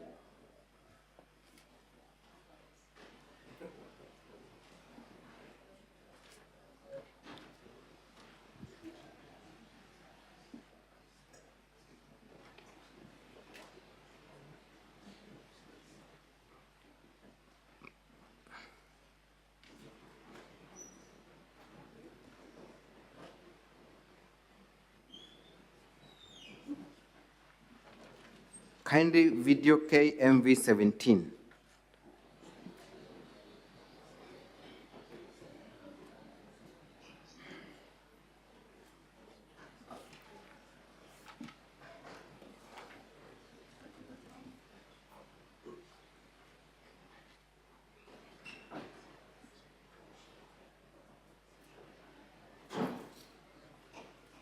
Sasa tunataka kumuuliza mzee Kiraitu aje hapa ndiye alikuwa kingpin wa Meru kisiasa, sasa amestahafu. Tunataka yeye sasa atupatie yule sasa ataongoza sisi kama wa Meru. Kwa hivyo sasa tunataka hata umetuangalia kama governor, sasa tunataka utuletee kiongozi ambaye sasa atachukua nafasi yako kuwa kiongozi wetu wa Meru. Wewe ndio utatuonyesha ni nani. Sasa nataka akuje akae kwa hii kiti nilikuwa napewa, hata wewe kaa hapa. Ili no ntune mwana onjuri. Dawa gitije na tutetherie tumwikerie mata. Sidio? Na kwa sababu mimi nikiangalia naona yeye atakuwa gavana wa Meru. Sasa kijana, wewe si kijana kidogo, ni kijana ambaye anaweza lipa ndeni ya baba yake. Anaweza kukalia kiti ya baba yake kama baba yake hayuko, lakini akiwa na baraka za baba yake, si muasi, si mpinduzi. Mbele ya wajumbe wa Meru ambayo wanatugambira kule Linjiko, wako hapa wakishuhudia na jamani wao na waziri uliokaraga nyumba ya witho wa thirikari mbele yao na Arua na mbele ya njuri ncheke ya Meru. Ugote mwana kaire uitegemeo ya Meru. Wewe ni tegemeo kutoka leo. Ondobo tuina maono na tutethio tuite aibune. Thank you. Umeambiwa wewe ndio tegemeo letu na kurubanjuri bonde bakuona nandi na rameto yetu yagitete yerekerete. Thank you. You can post that video. Mr. Adrian. Yes. According to your assessment of that video, and first of all confirm, the young gentleman that has been introduced into the podium and sat on that stool, who is that gentleman? That is our deputy governor or the deputy governor of Meru County. What is he told to do, or why is he being invited in front? They are crowning him to take the position of the governor. So they are crowning him, installing him as the governor of Meru. Yes. To take over leadership. Yes. In that meeting, you are able to see other leaders in Meru? Yes. Is that the same function where the MCAs were present? Yes. The same day? Yes. Finally, Mr. Adrian, did the elders in that function who are presiding over that function had the blessing of the Njorincheke Council of Elders to conduct that function? Actually, no. The answer is no. Because Njorincheke members got annoyed. That was on a Saturday, and on Monday, we went to Oro. That is the quarter of the 3 sub-counties, that is the whole Tigania. And we denounced what happened at Ncheru. And we said we will even go to cleanse that shrine, because what happened there is not what should happen in a shrine. Because a shrine is a holy place. It is a holy place. Even you cannot even kill an animal there. You cannot initiate a person into Njorincheke in that shrine. You are not allowed. Lastly, is the Njorincheke Council of Elders opposed to Governor Kawira's leadership in any way? No. Has it in any way advised her removal from office? No. That is all for this witness, Mr. Speaker. Thank you. Counsel for the County Assembly, your witness for cross-examination.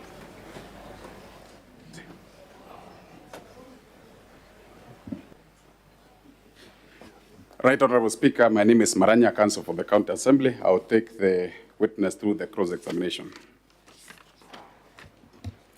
Bwana Royaru. Yes.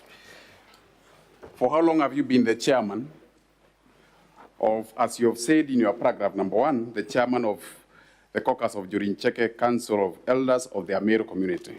For how long have you been? I think it's that position. When were you elected, in other ones? I think 2 weeks ago. Or 2 weeks ago? That is after that meeting or before the meeting? After that meeting, but I had other positions in 𝐷𝐻𝐿𝐻. Were you conveniently appointed for purposes of your evidence today? No. Will I be right to say so? No. You have also said that you've been holding other positions of 𝐷𝐻𝐿𝐻. Yes.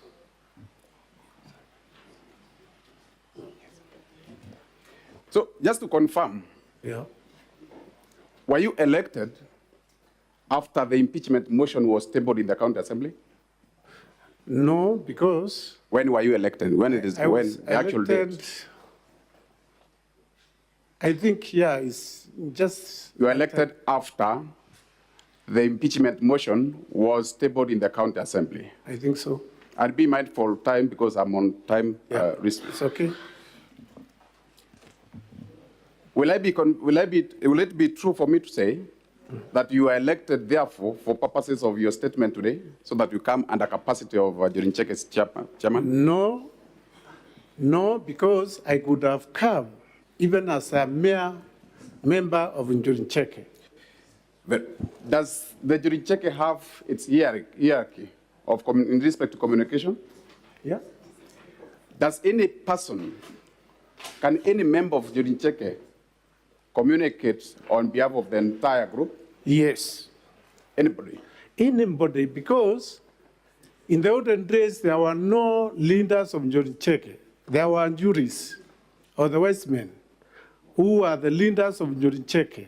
It is just recently when we started now having chairmen of the houses, chairmen of locations, chairmen of... And it's your evidence that nowadays you have to speak through your officials. That's your evidence? No. You said in the past there wasn't. There wasn't, and even now, there is nobody who is senior than the other one, even though we use the titles, even that title that I am using. It cannot make me the spokesman of 𝐷𝐻𝐿𝐻. Very well noted.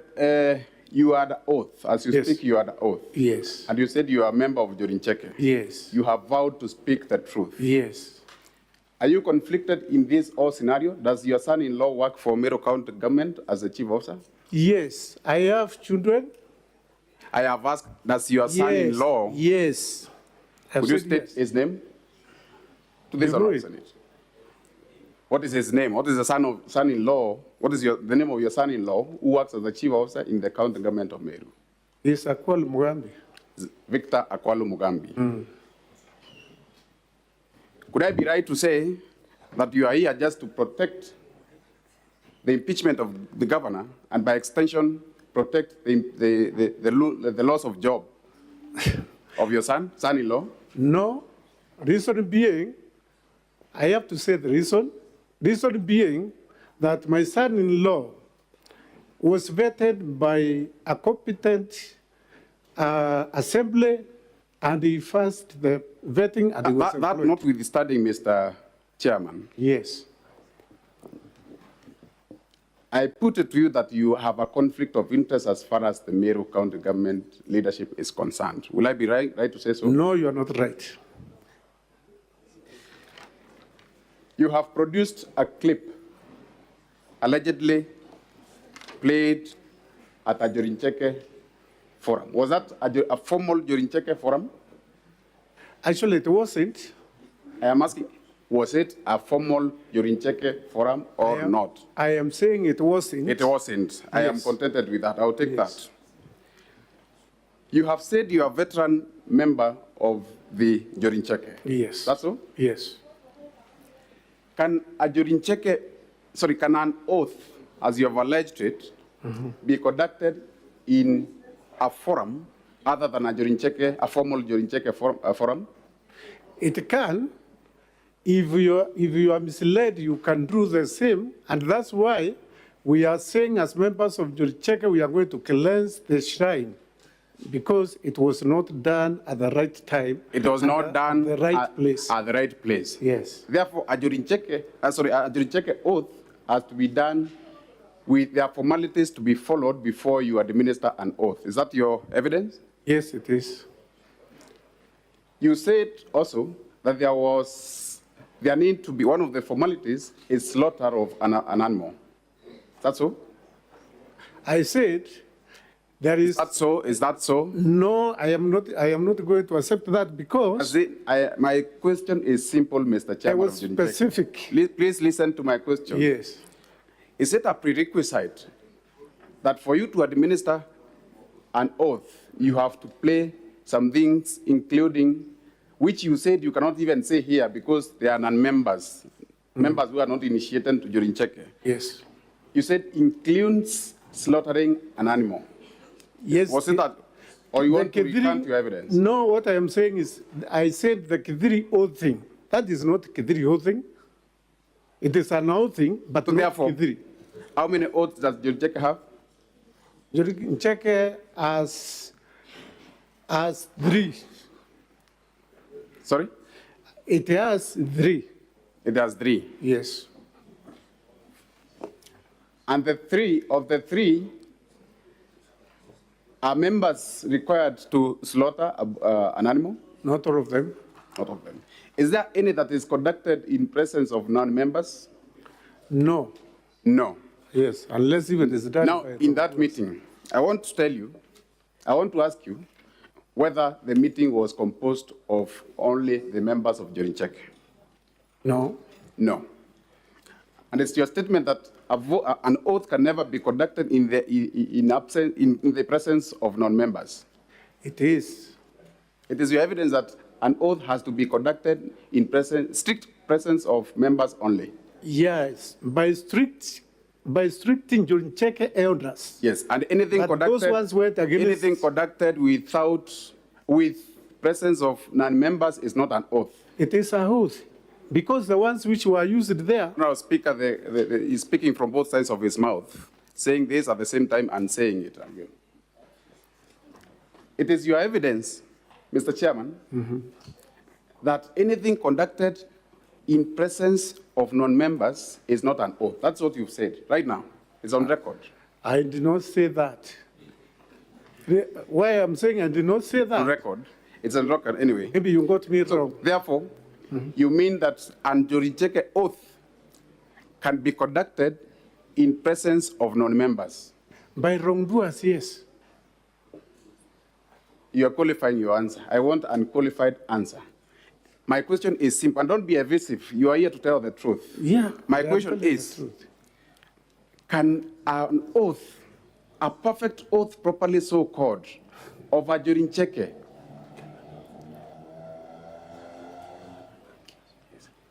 can it be conducted in presence of members not initiated into the group, what I'm calling non-members? I have said no, but it happened that day. That means if it happened, the same is not an oath. It is. And the conduct of the witness need to be noted, Honorable Speaker, for avoidance of that. As a member, as a seasoned member of 𝐊𝐀𝐄𝐑, have you participated in the conducting of oaths before? Yes. You have conducted? Yes. Can an oath be taken in the absence of an accuser and the accused? Yes, because that oath. Or in other words, does an oath involve two parties? 𝐾𝐍𝐑 oathing involves two parties. Involve two parties. Yes. Now, in that particular oath, who are the two parties involved? Would I be right to say that the two parties involved was, according to you, was the County Assembly of Meru and the County Governor of Meru? Those are the two parties involved. No, I am not saying that. I am asking you, the parties involved in all this scenario of impeachment yes. are two. Yes. One, who does the impeachment? Confirm it's the County Assembly of Meru. Yeah, it's the County Assembly of To Meru. impeach who? Confirm it's the County Governor of Meru. Yeah, the County Governor of Meru. Was the County Governor of Meru present in that oathing ceremony? No, she was not invited. She was not. She was not present.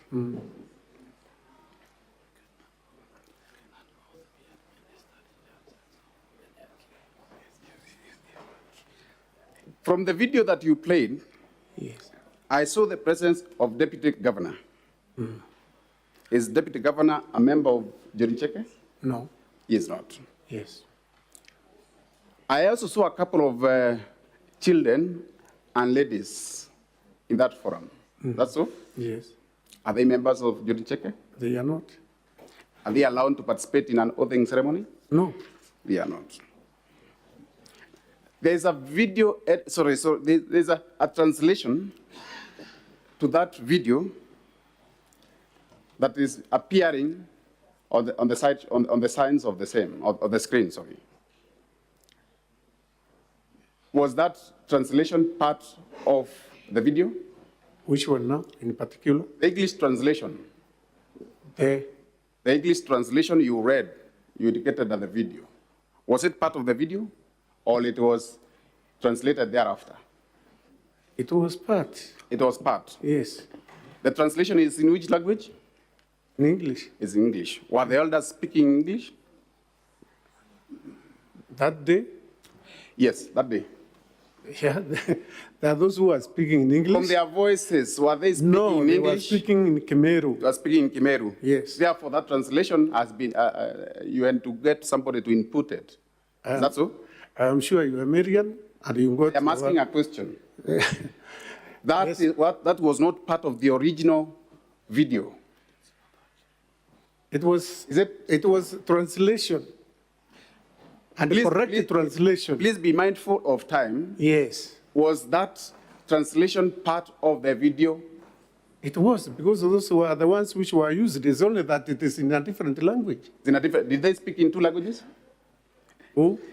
The statement on the video are in Khmeru. The translation is in English. Yes. Would I be right to say that that translation was done after the video was covered or was taken? Maybe. Maybe.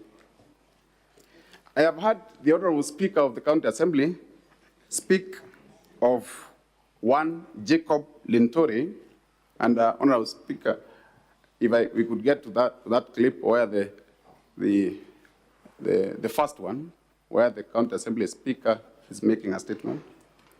Speaking of one Lintori, however, your translation spoke of Medeka Lintori.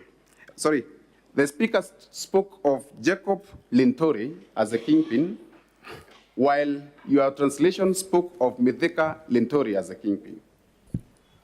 Yeah, I used those. Did you translate verbatim? Did you have a verbatim translation of Council, the which video are you referring to, so that we the pick it up and play it for you? The first video that was played, that was video. KM7, I'm told it's KM7 by the Council for the Governor. KM7. Yeah.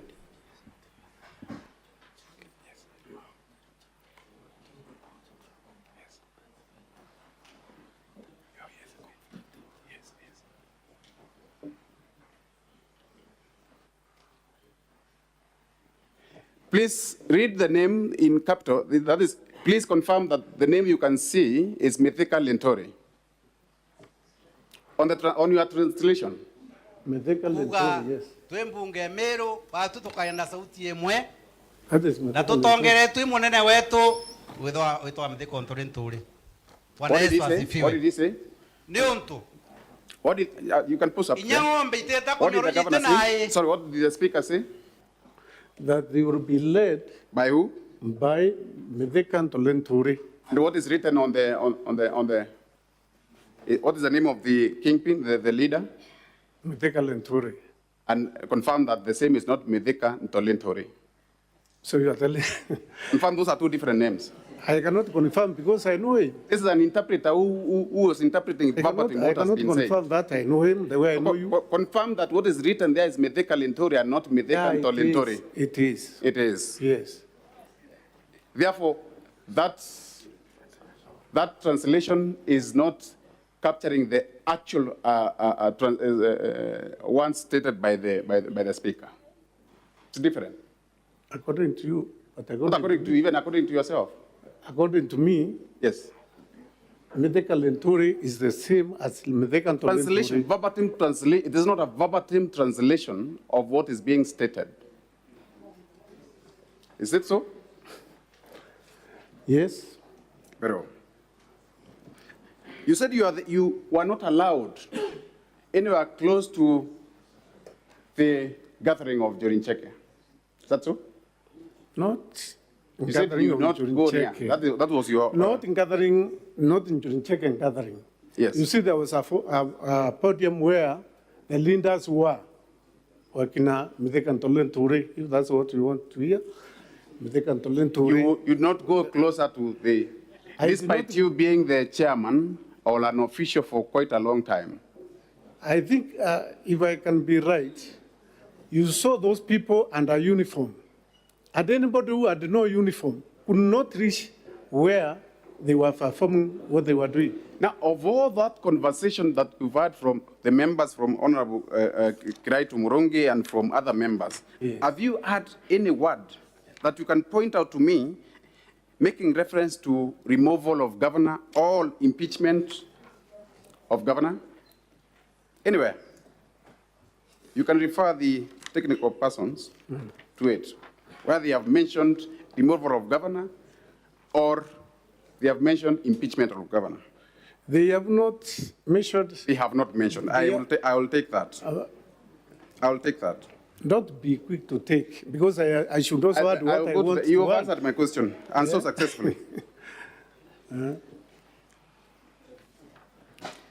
what was the purpose of that function? The purpose? Yes. What was it meant? Actually, it was announced through the local What was the purpose of that function? Leave alone the announcement. I am coming to the point. No, mindful of time. We are here on a time constraint. Honorable witness. Yes, please. Please What answer the question. Sorry, Speaker. Yeah. Proceed, Council. Very well, Mr. Speaker. And thank you. What was the purpose of that meeting? The purpose was to plant trees. The purpose was to plant trees. Yes. And it was not a formal meeting of Jorincheke.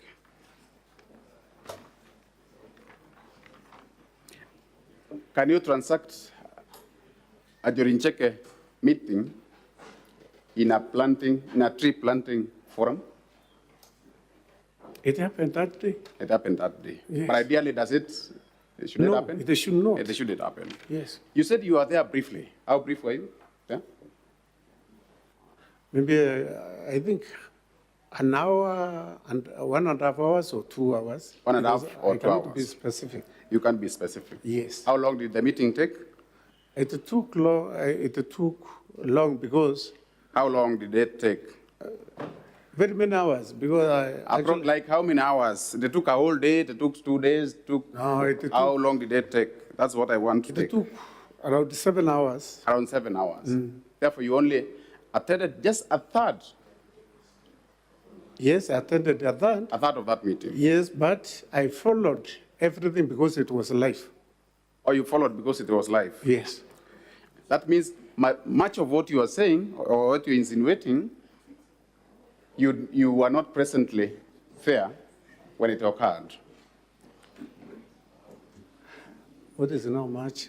You were not there. You left because I have after said 1.5 hours or 2.5 Yes. hours, and it took over 7 hours. Yes. You were not there. You have spoken of, you have produced a clip where the former governor of Meru, Kawira Mwangaza, says that you will be our governor. Is that so? You will be our, Yeah. He actually says in Swahili, wewe ni tegemeo. When Tegemeo, Wewe we ni are tegemeo. seeing you becoming the governor of Meru. Did he say when you become the governor of Meru? Did he say whether it's now or in the future? He did not. He did not. Yeah. There is a statement that wewe ni tegemeo, which you have translated loosely to mean you are our leader. According to you, is that translation correct or incorrect? It is correct. What is a leader in Kiswahili? Kiongozi. Kiongozi. Yeah. And it's not tegemeo. What is tegemeo in Swahili? Tegemeo in Kiswahili. Yes. It is tegemeo. No, sorry, what is tegemeo in English, sorry? In English. Huh? What is tegemeo in English? Tegemeo in English? Yes. Tegemeo in English is that... is it being reliable? We depend, or we can being depend depended on? Yeah, depend or on. being reliable? Yes. Confirm, therefore, according to your interpretation of that translation, that tegemeo does not mean a leader. Tegemeo does not mean leader in English. But according to what was I am asking a question. Please confirm, according to your just added translation, that the word tegemeo in Kiswahili does not mean leader in English. Actually, it doesn't. It doesn't. Yes. Please now confirm that that was a wrong interpretation of the translation. Is that so? Being mindful of time again. Yeah. Somewhere in that video, you have spoken of sour milk. The very last, the second video that was played, Council. Come again. 17? KM 17, video number 17. Yes. There's a reference to milk. To? To milk, sour milk, what you call to as sour milk. Yes. If the clip can be played for the interest of the honorable senators.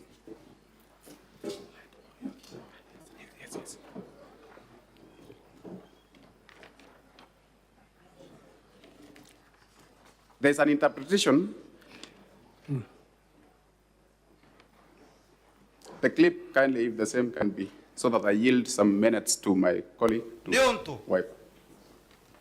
Inyango mbiteta kunyorujite nae. The last clip. That's 17. Ana vetu baratu kuthomithia bakara bwega irazima meru giteatea. Once there, honorable speaker. Githira yale MCA ibe yabo ndekaire. But there's a reference to milk. Araka MCA jeni puinde. Kambo ya kalono kap.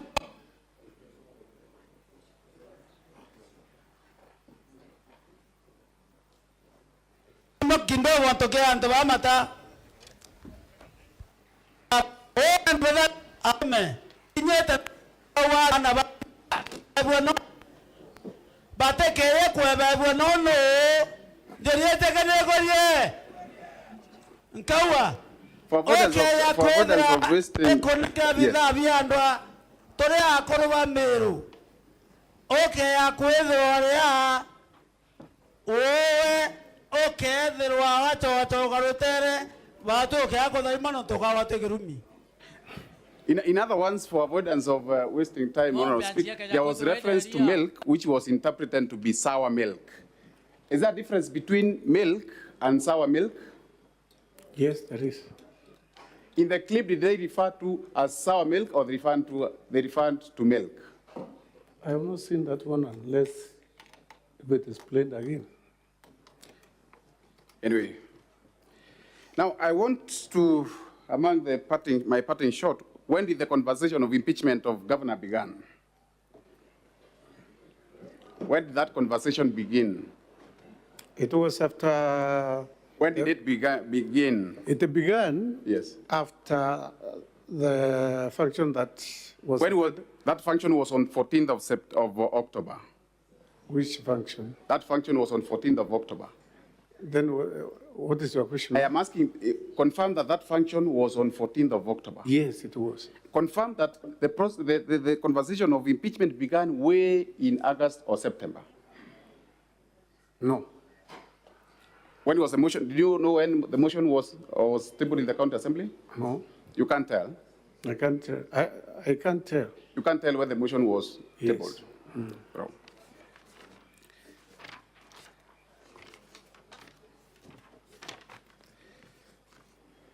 Have you read the motion itself?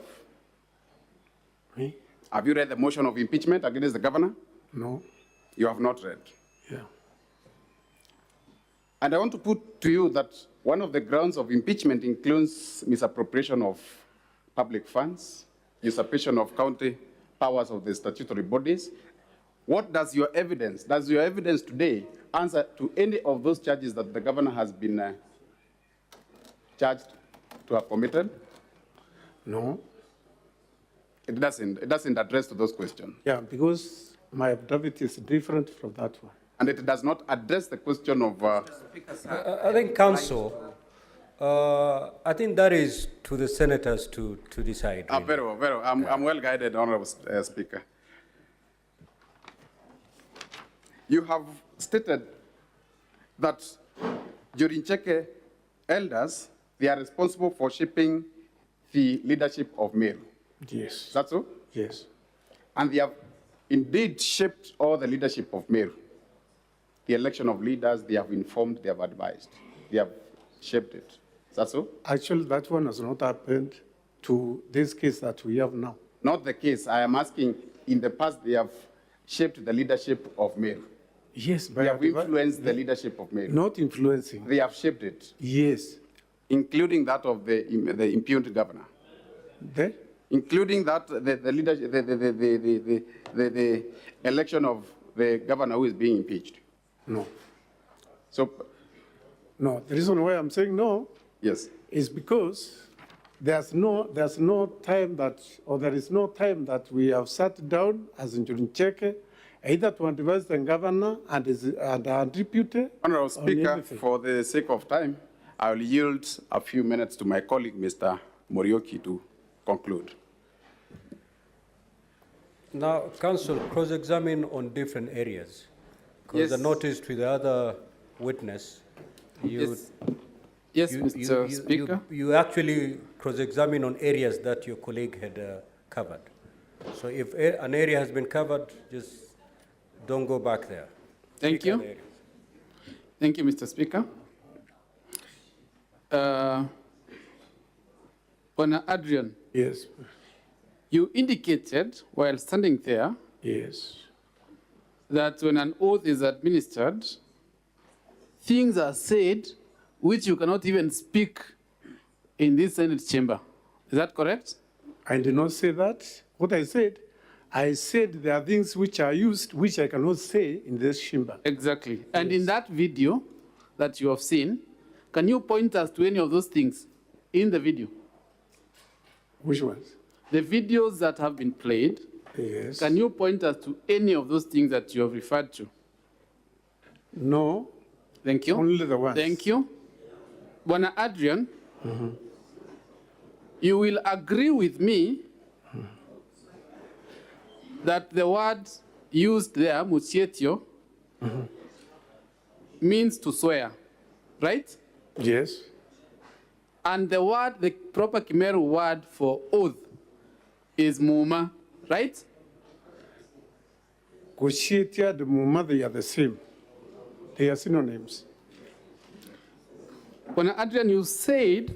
Council, you know, other than the senator for Meru, I think more fire, those are the only ones who understand Kimeru. If you start exchanging with the witness on Meru words, you know, you're basically leaving the Senate behind. Mr. Speaker, I'm well guided. Please. Bwana Adrian, are you a registered voter? Yes, I am. Did you vote in the last election? Yes, I voted. To the best of your knowledge, is a governor installed by the Council of Elders or is a governor voted in by the voters? The governor is voted in by the voters. So your testimony that the Council of Elders installed a governor is just hearsay and information that cannot be relied on. That's why I'm here to say that was wrong. Thank you. When you look at your video, that you have played, what is the title of the video that is provided by the that you have provided by your council? Does it say tree planting? Tree planting. Thank you. Where did you say that event took place? Cheru.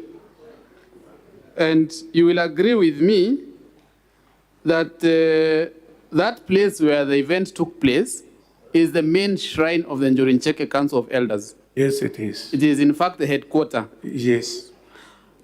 And you will agree with me that ordinarily,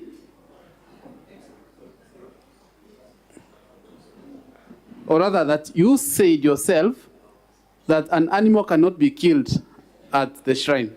Yes. And it was also your testimony that oaths are administered when animals are killed, or animals have to be killed for an oath to be administered. I cited one oath, that is 𝐊𝐀𝐖𝐈𝐑𝐀 in Meru. You have testified that no elder, even the chairman, speaks on behalf of the council, right? No elder speaks on behalf of Njorincheke. That is what you said. I said, you can speak as a leader. And then I said, in those days, there were no leaders. There were juries or the wise men who were the leaders of Njorincheke. You said while standing there that even someone with a position like chairman does not speak on behalf of Njorincheke. That is what you said. I think you got me wrong. No, Council, I'm getting a bit uncomfortable. I wish you could cross-examine on areas that your colleague has not cross-examined on, because otherwise now you are basically you're starting as if your colleague hasn't done any work, because all those questions that you're asking are exactly what your colleague has asked, and answers have been provided. Thank you, Mr. Speak Speaker. on areas that have not been covered by your colleague so that we make progress. Thank you, Mr. Speaker. I'm well guided. And Mr. Speaker, I'd like to request that the first video be played so that we point out some inconsistencies between the translations and the words that are spoken.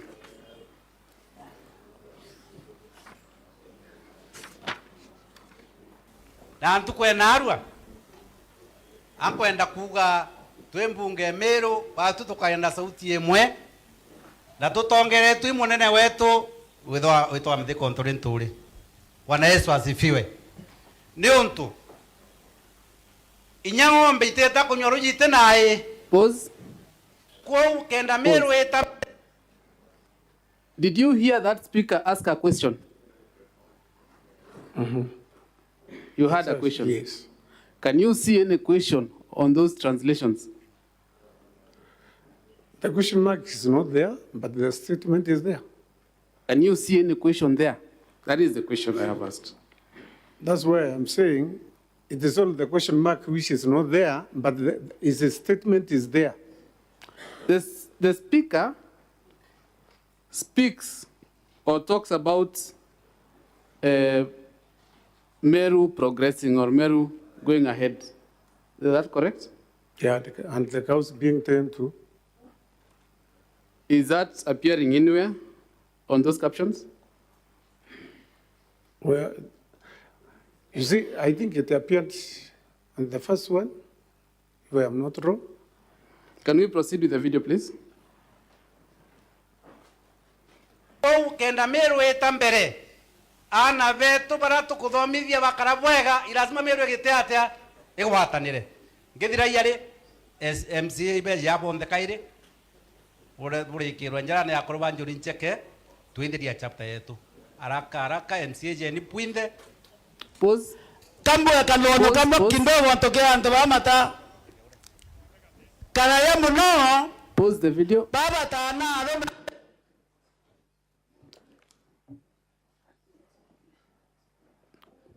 Mr. Witness, does the speaker say, or does the speaker ask for some people to come so that a hand of blessing may be laid on them? Yes. Does that appear anywhere in the translations?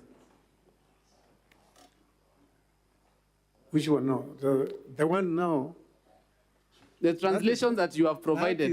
That is not the translation. Thank you. Thank you. That is not the translation. Thank you. I'm saying that is not the translation which you're asking. Unless if the video is replayed. Mr. Adrian Aruyaro. Yes.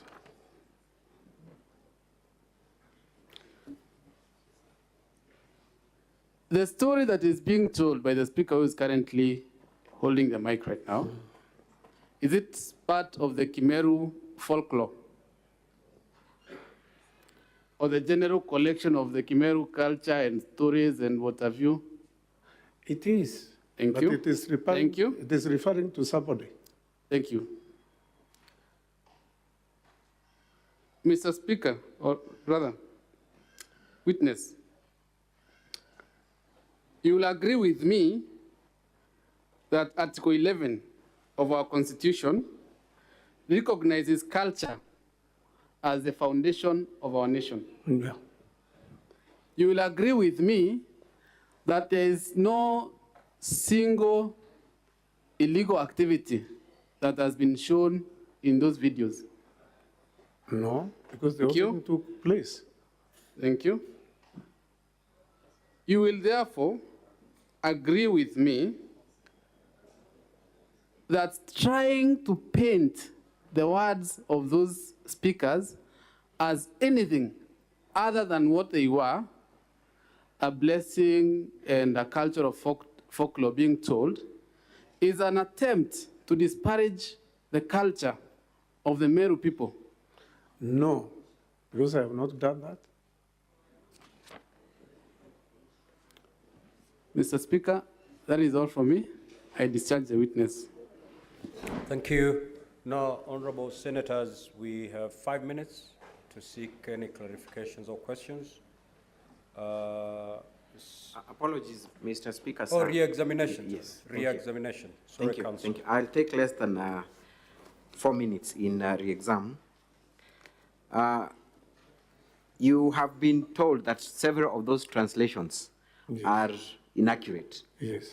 Were you relying on the translations, or you are relying on your own understanding and of the Meru language being?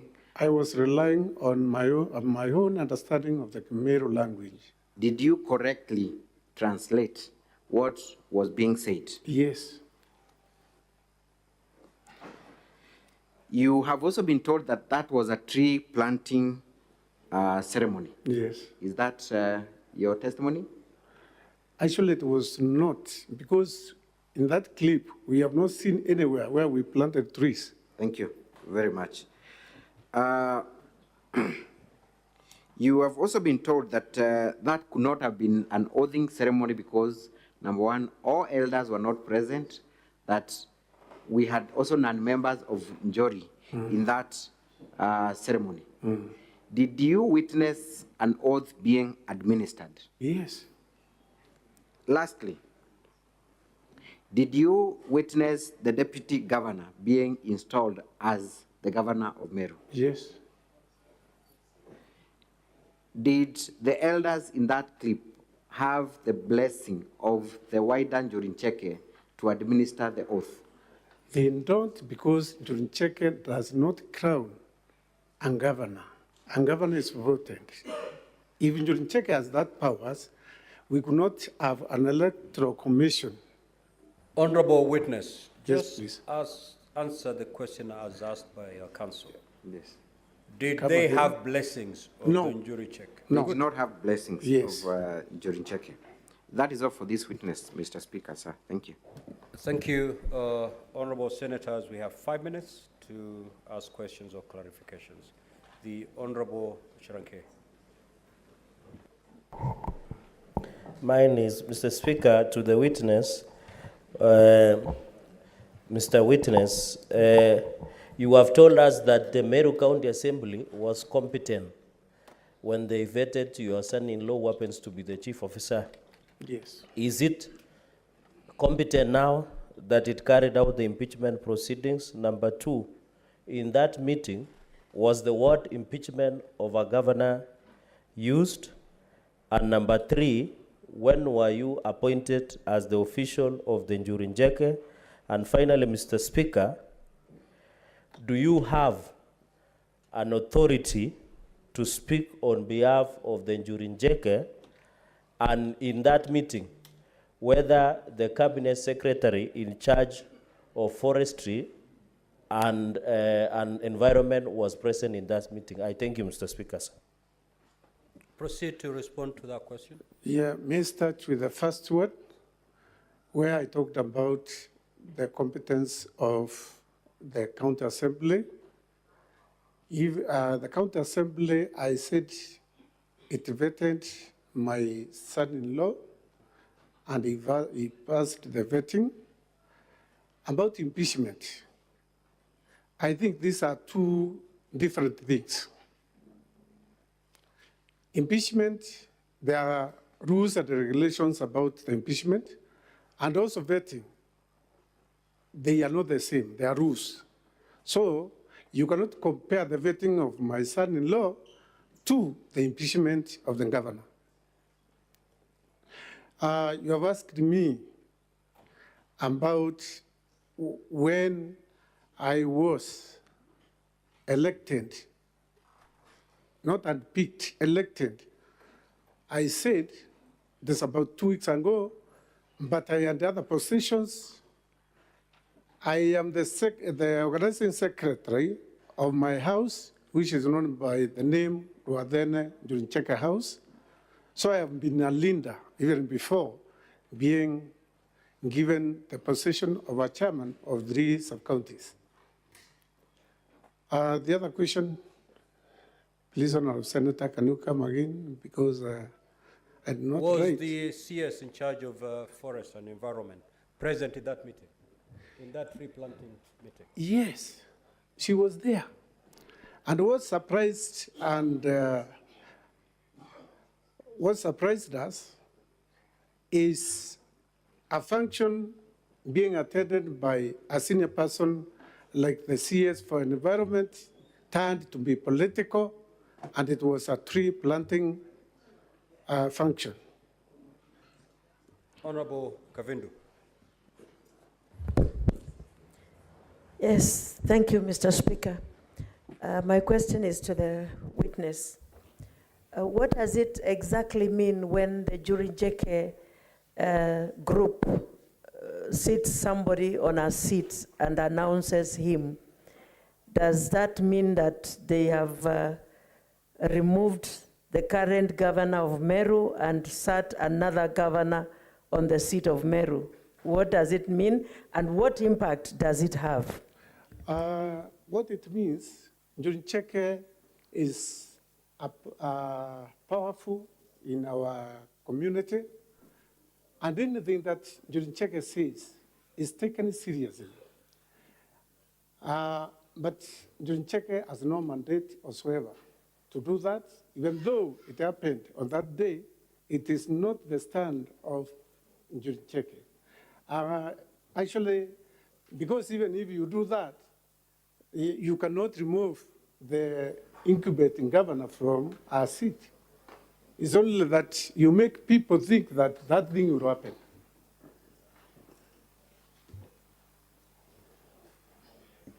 Now, honorable senators, we need to move to the next witness. You can stand down there.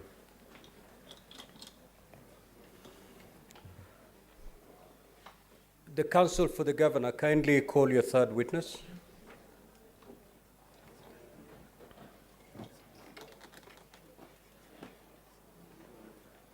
Mr. Speaker, sir, our next witness is Dickson Munene.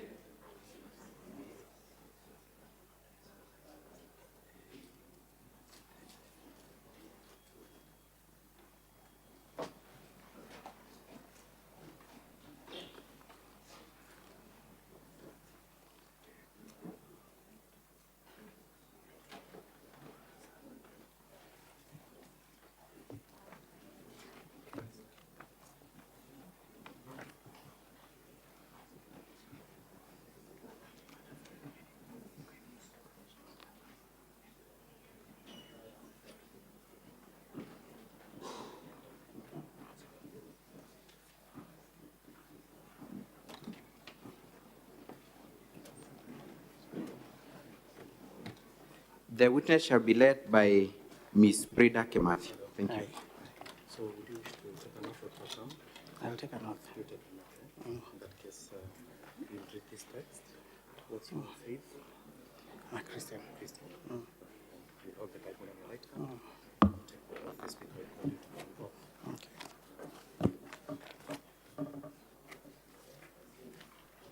Proceed to take the oath. I, Nkanata Dickson Munene, do solemnly swear that the evidence that I shall give before the Senate in respect of the matters before the Senate shall be the truth, the whole truth, and nothing but the truth. So help me God.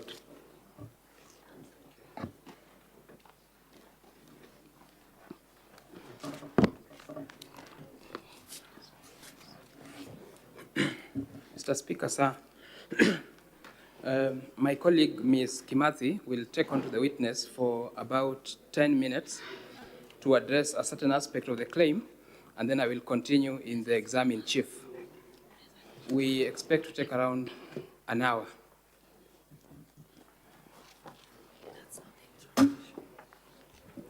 You had 4 hours. You had 4 hours. Now you've done 2. You remain with 2 hours. So if this witness takes 2, the other witness will take the other hour. Thank you, Mr. Speaker, sir. For record purpose, my name is Brida Kimathi. Mr. Nkanata, kindly introduce yourself. Okay, my name is Dickson Munene Nkanata. I'm the CCM Legal Affairs, Public Service Management and Administration at the County Government of Meru. Do you confirm that you swore an affidavit in support of the response to the governor? Yes, I confirm. And is this the affidavit on page 46 of the response of the governor? Yes, it is. Do you confirm that the signature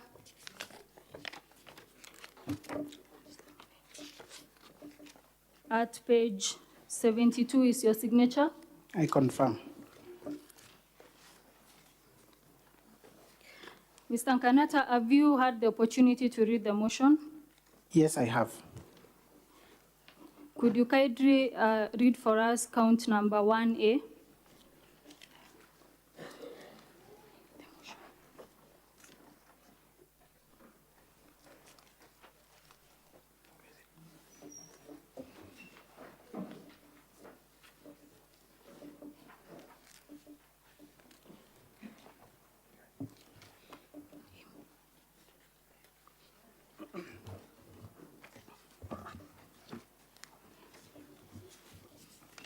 Count number 1, claim A.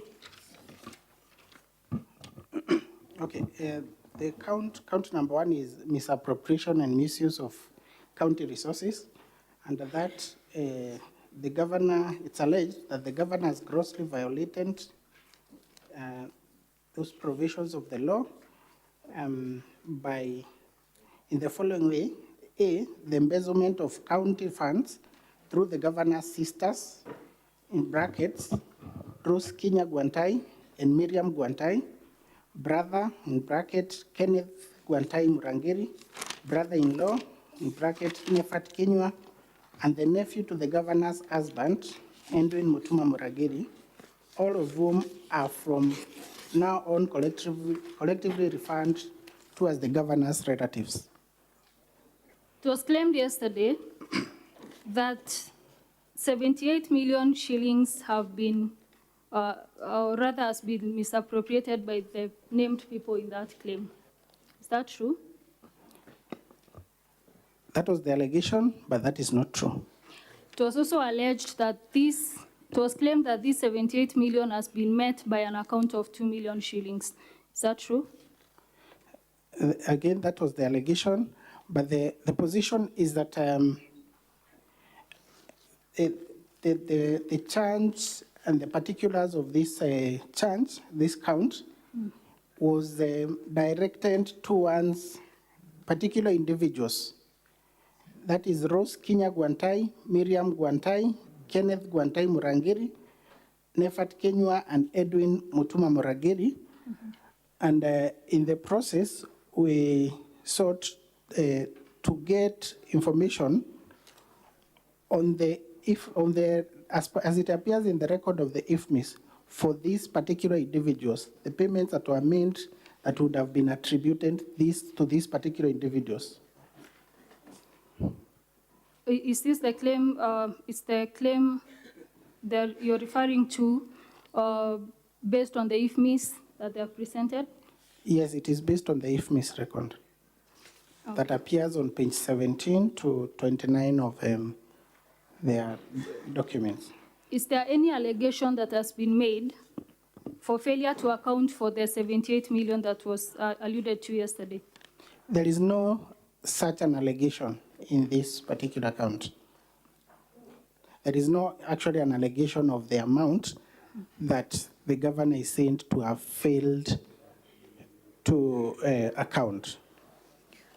In your understanding, Mr. Kanata, the payment that you've just explained, that I alluded to in the IFMIS extract, are these payments made subject to a specific budget or budgeted allocation?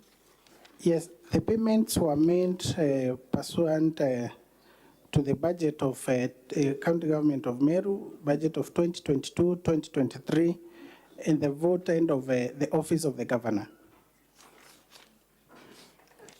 And what is the nature of that budget item? It's basically a recurrent expenditure. The Office of the Governor does not have a budget for development. It is recurrent expenditure. And you confirm that there is no allegation against the governor for failure to account for this amount? There is no such an allegation. Now, an issue was raised around the entries in the said IFMIS extract supplied by the County Assembly. And the issue raised described prepayments.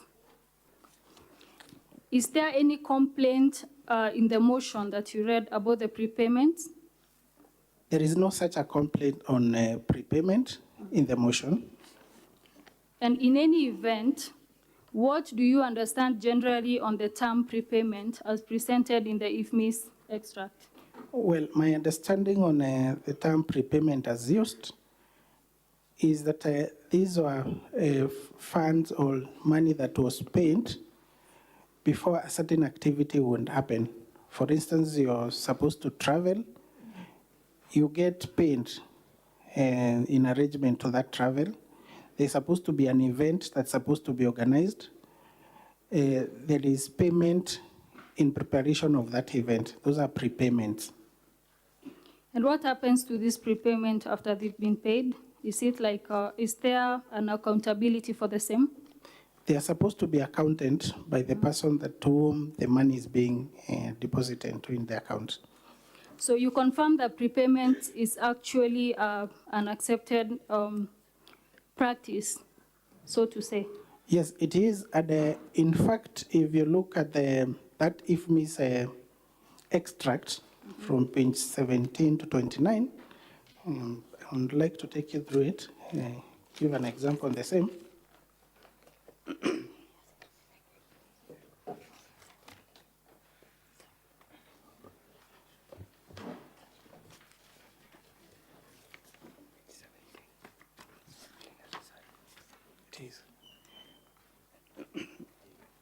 Some of the prepayments that appears in the first,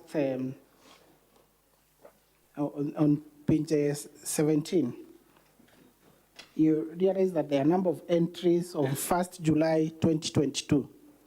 Mr. Speaker, sir, that is page 17 of the volume 2 of the County Assembly's documents.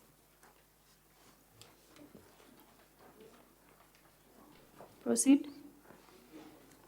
Yes, on 1st July 2022, there are payments whose item description is prepayment, 9 of them. I would like to confirm that those were payments that were actually made in the previous regime.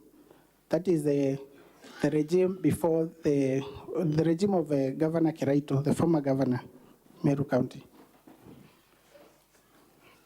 In any case, is there any charge that the governor is facing for failure to account for these prepayments? There is no such a charge. Kindly proceed to count 1B. If you could read for us count 1B. Count 1B is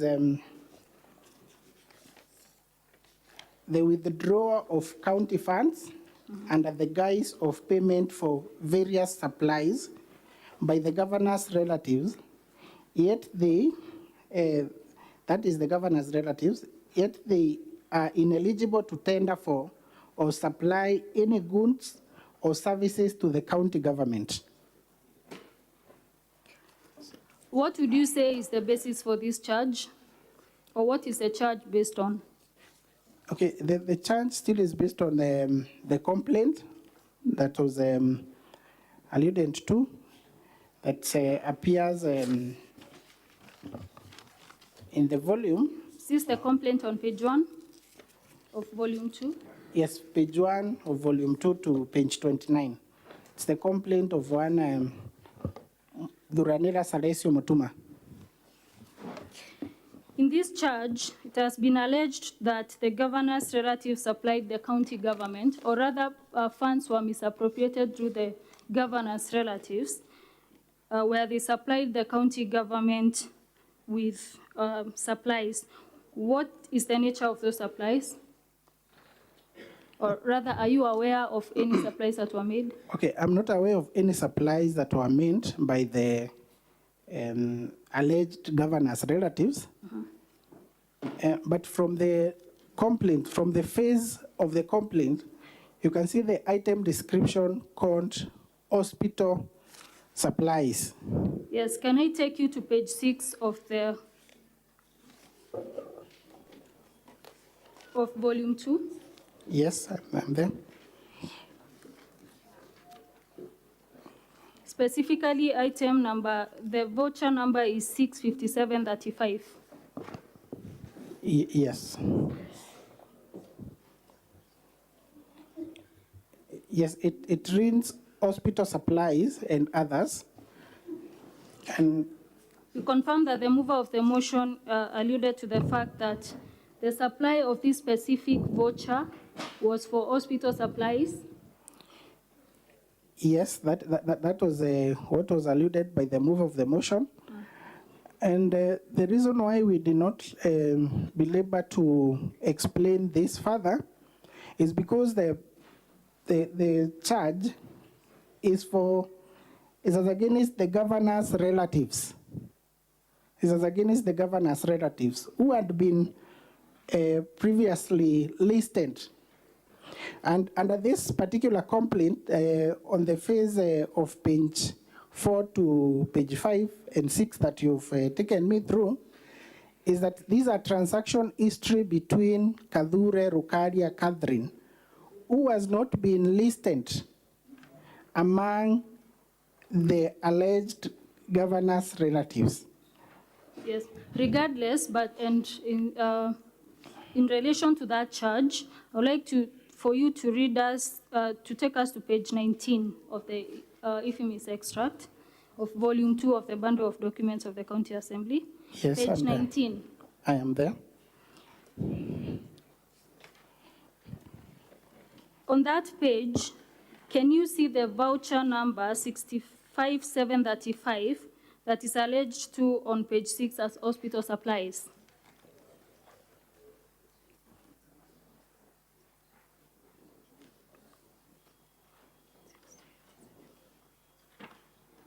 Yes, I can see it. Could you read to us what this, can you confirm that this is the same voucher number? Yes, it is. And what was the payment for this specific voucher number made for? Hospitality supplies. So would you say that this is a deliberate attempt to misrepresent facts by the mover of the motion? Yes, I would say that it was a deliberate attempt by the complainant, and the mover of the motion fell into that by concluding that that was a hospital supplies as opposed to hospitality supplies. Okay. So let us go back to the IFMIS report that is from page 17 to 29 of volume 2. Yes. Was this report formally requested for and supplied? No, the same was not, it wasn't, to my best of my knowledge, it wasn't. Is the report presented before this House certified? It is not certified. Well enough. It's been alleged that some vouchers lack 1 or 2 signatures. I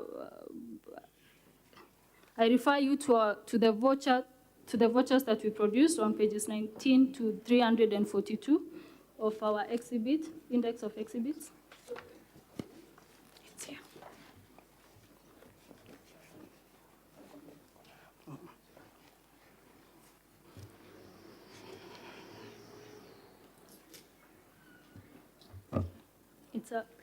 It's okay, you don't need to.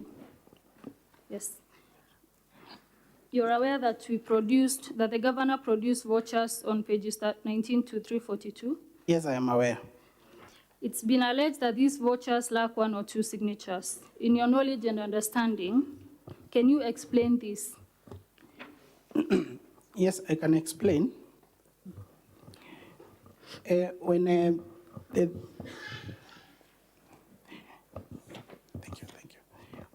When we were required to respond to this motion, we were given 3 days to respond to the same.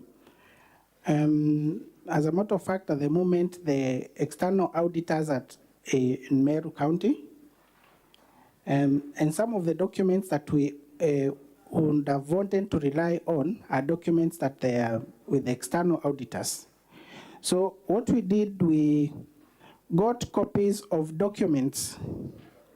We got copies of documents from the Chief of Staff. And it appears that some of these copies of the documents that the Chief of Staff made, they are not copies that were made as a final, for instance, a final voucher that has been signed at the time of making the payment. These are copies of the vouchers that have been signed and forwarded. Thereafter, they have been forwarded to the Department of Finance so that they can effect payment. So you will find that in some of the copies of the vouchers that we have attached, the Director of Accounts is indicated as to have not signed, because this is a copy that was made from the copies that were with the Chief of Staff. So are you confirming that the original copies are with the external auditors? Yes, the original copies are with the external auditors, and if we had been given more time to get them, or final copies rather. The final copies, which are the original copies, they are with the external auditors, and I'm sure that all of them have been signed.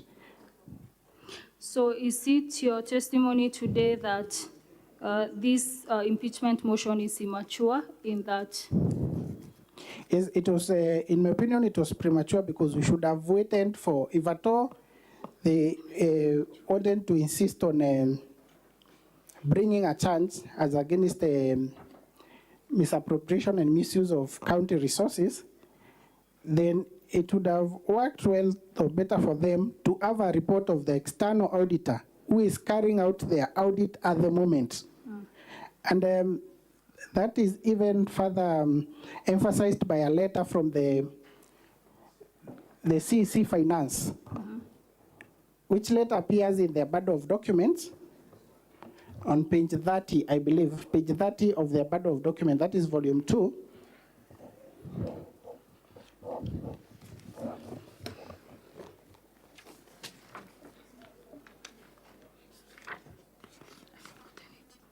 It's actually page 31.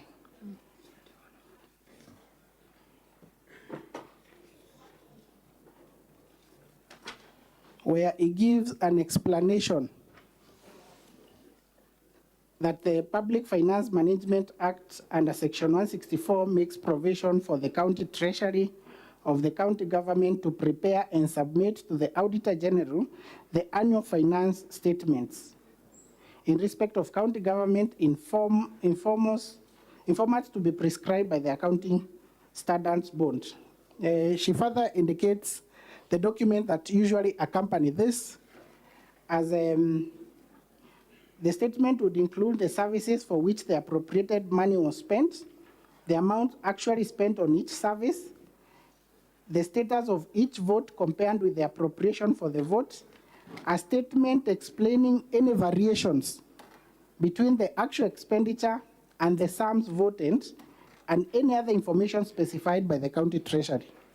So this is information that would have, all this would have helped to explain those entries in the IFMIS. And if at all there is any issue, it would have been flagged. Thank you. Now, from your understanding then, is there any impeachable offense on these two on the account of the governor? I don't see any impeachable offense in my opinion. Thank you, Mr. Kanata. Mr. Speaker, sir, I yield the witness to Mr. Kubasu.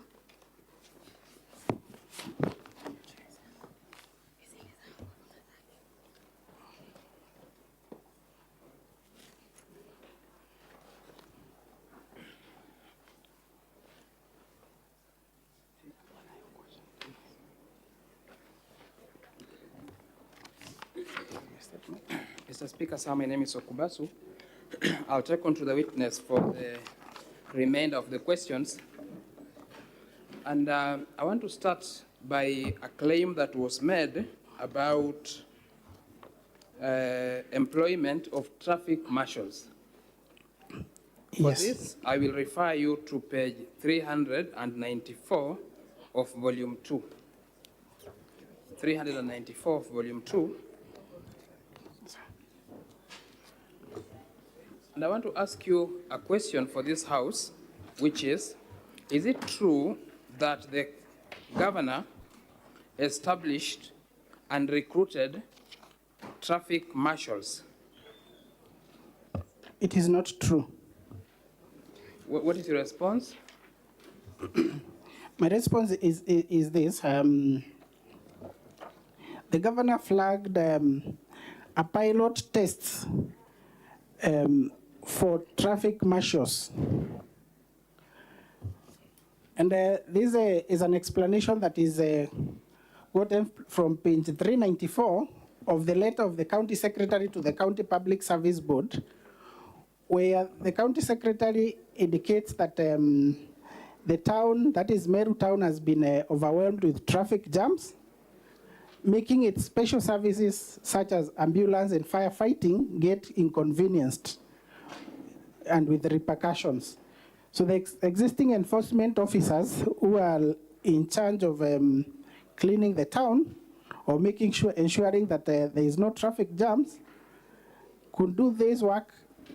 Who could do this work? There are few. Council, kindly direct the House on which document you are making reference to. We are referring to volume 2 of the County Assembly's document, at page 394 to be precise. Very well. Proceed. So in that letter, the county secretary confirms that they have pilot tested the initiative using the cleaners by training them and having them do this work. And they found that the initiative was highly successful. So it is a letter requesting the County Public Service Board to create the positions of the traffic marshals. So that it is your position that those positions for traffic marshals are yet to be established? They are yet to be established. They're in the process of being established, subject to meeting the requirements that the County Public Service Board indicated. Okay. We'll leave that issue, and then we go to an issue that is raised under on cleaners that have been designated as senior support staff. And I want to lead you to page 373 of volume 2. Page 373 of volume 2. Do you have any explanation as to the designation of a cleaner as a senior support staff? Okay, I indicated that as the CCM of public service, I do not have any information as to a designation of a cleaner into a senior support staff. And the copies of the payslips that have been attached here, I cannot tell as to their authenticity. All I have noticed is that the purported senior support staff are being paid the same amount a cleaner is paid, which is 15,000 per month. That is the gross, the basic salary, which is the basic salary for a cleaner. So I would highly suspect that this is something that has been edited from cleaner to a senior support staff. Okay, I think very well go with that. Now, there is this allegation about 𝐊𝐀𝐂𝐄𝐒 being assigned the position of the Director of External Linkages without a competitive recruitment process. It's an issue that arose here. Yes, Mr. Speaker. What is your position about it?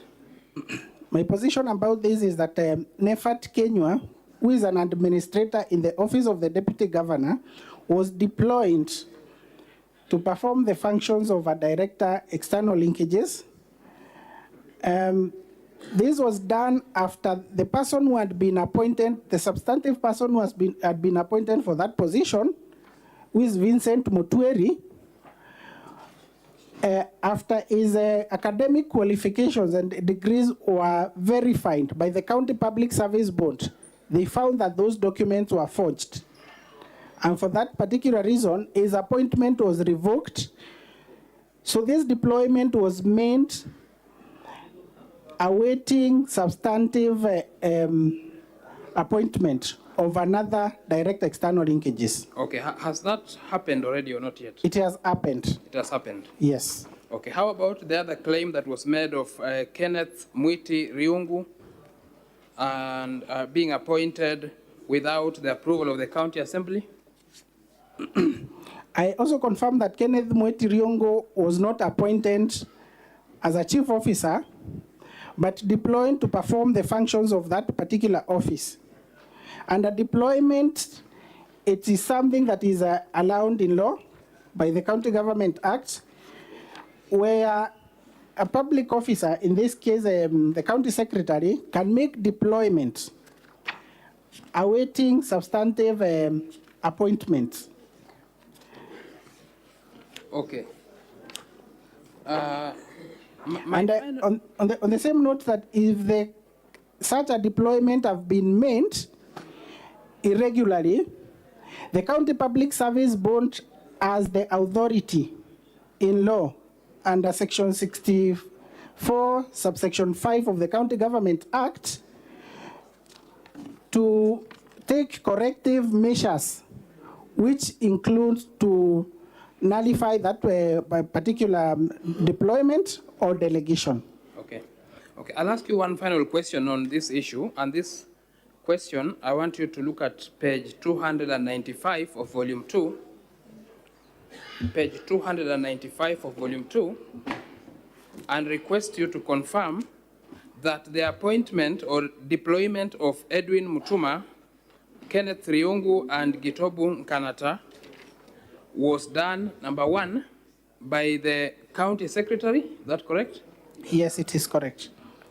And second is that it did not affect only those 3 employees. Yes, it did not affect the 3 employees only. Okay. So how many employees were affected, if you may tell this House? 17. 17 employees. Is there any complaint in respect of the 17 employees? There is no complaint, but there was a petition that was filed in court by the same Salesio Duranera on illegal appointment, alleged illegal appointment and deployment by the county secretary, where he sues the county secretary.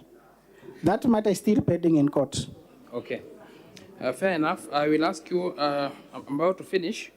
There are questions about the appointment of Monica Kawira, Dr. Kome Mudhuri, Francis Muigai, and Silas Mbabu, that these people were appointed in an acting capacity for more than 6 months.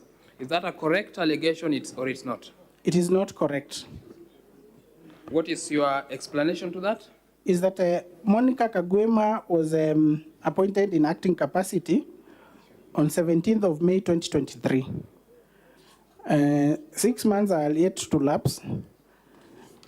The other two, Dr. Kome Mudhuri, was appointed on 23rd August 2023 in acting capacity still. And it's still not 6 months after his appointment in acting capacity. So that your position is that the positions these people are acting for 6 months has not substantially ended for most of them? It has not, and there is no evidence that has been put in place to confirm that or substantiate that allegation. Okay, there's a question about 100 staff that have been employed by the governor in her office. Is that a correct position? It is not a correct position. And what is the correct position? To my knowledge, I have not seen any letters of appointment signed by the governor appointing these particular employees under the office of the governor, and that these particular employees are usually appointed by the County Public Service Board. That is one. Two, it is not true that the number that is alleged there, it is the number of employees that have been appointed under the office of the governor. Some of them are cleaners, casual cleaners who have been designated into to clean the offices of the governor, the residences of both the governor and the deputy governor. And these are employees that essentially are under public service. Okay. I'll ask you two questions about the grievances of the deputy governor in relation to employees. And one of them is, it has been claimed that the deputy governor has been frustrated by taking away some of his employees. So question number one is this: to the best of your knowledge, and I saw this in the affidavit of the driver, how many drivers does the deputy governor have? He had 4 drivers. So your testimony is that the deputy governor had 4 drivers? Yes. Okay, one of the drivers has complained that the county wrote a letter acknowledging non-existent resignation letters. I want to take you to page 366 and page 367 of the volume of the governor's response, the indexture to the governor's response, the blue document. And I want you to confirm to this House whether it is true or not true that the county government wrote a letter acknowledging non-existent resignation letters. You sent page 367? 366 and 367.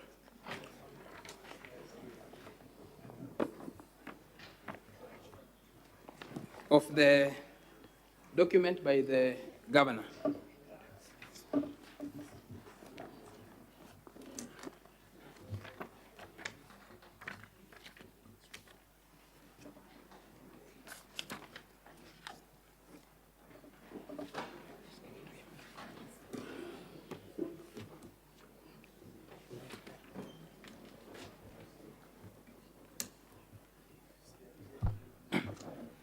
My question is, I want you to confirm to this House whether or not there was existent or non-existent resignation letters.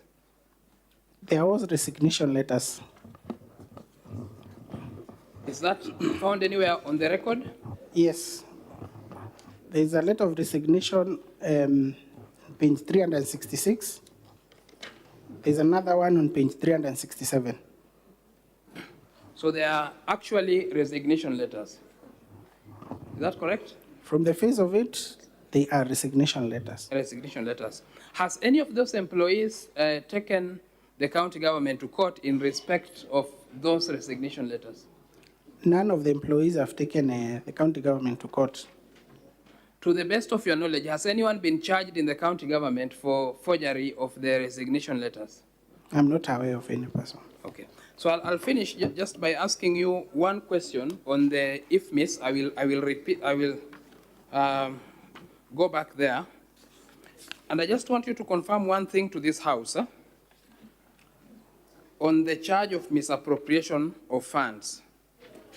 Please confirm the date when the governor assumed office. On 25th August 2022.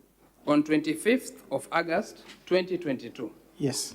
Now, the if-miss document that we have been given predates the date when the governor got into office. Is that correct? That's correct.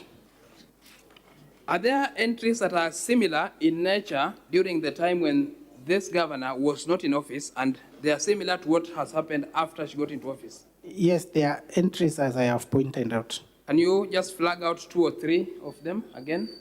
And that will be the last question from me. At page 17.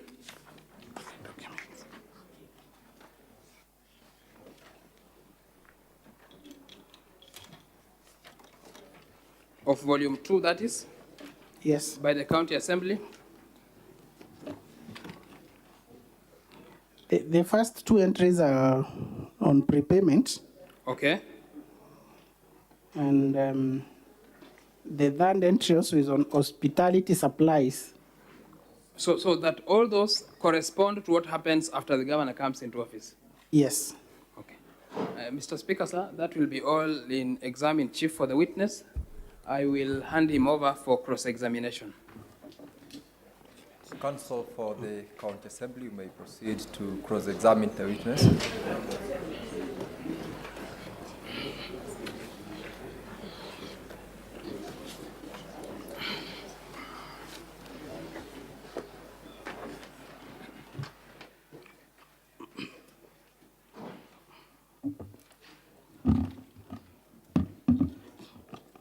My learned friend, Mr. Dixon Monene, good afternoon. Good afternoon, sir. Please confirm to the Senate your professional background. I'm a lawyer by profession and an advocate of the High Court. Practicing with which firm? I stopped practicing when I joined the county government. In which firm were you practicing before you stopped? 𝐊𝐀𝐖𝐈𝐑𝐀 Advocates. Who was your partner in that law firm? There was Isaac Kazungu. There was Dr. Okubasu. That was our colleague who just examined you a while ago, right? Yes. As a learned man, we can take it you're fairly familiar with the laws of Kenya, right? Yes. I want us, before we go to those laws, who is the accounting officer in the office of the governor?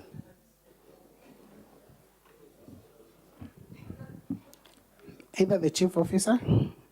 Either the chief officer. Under the office of the governor or the chief of staff. But as a matter of fact, who is the designated accounting officer for the office of the governor of Meru County? It's the chief officer, apparently. His name? Her name is Naomi. Okay. You will agree that would ordinarily be the person testifying to accusations of embezzlement of funds, not you who heads a different department. Wouldn't you agree to that, sir? It depends. Who ordinarily, sir, you're a lawyer, let's make it easy. Who, as a matter of law and fact, and ideally should be responding to the allegations about embezzlement of funds, is it you or the accounting officer? The accounting officer. Good. Does the Meru County government have a CEC for finance? It does. What is her name? CPA Monica Kadhono. Monica Kadhono. Yes. You will agree with me, even if we were to take it that there is no accounting officer, that will be the next person in line that will be better placed to tell the Senate about misappropriation of funds, correct or incorrect? In your assumption, yes, correct. I put it to you, sir, that the reason none of these officers has been called as a witness is because they know from their professional background they cannot defend the allegations before the Senate. That is not true. The reason is because many of the allegations that have been made here are on employment, and we could not bring every employee of the county to answer to these questions. We are with the allegation of embezzlement of funds.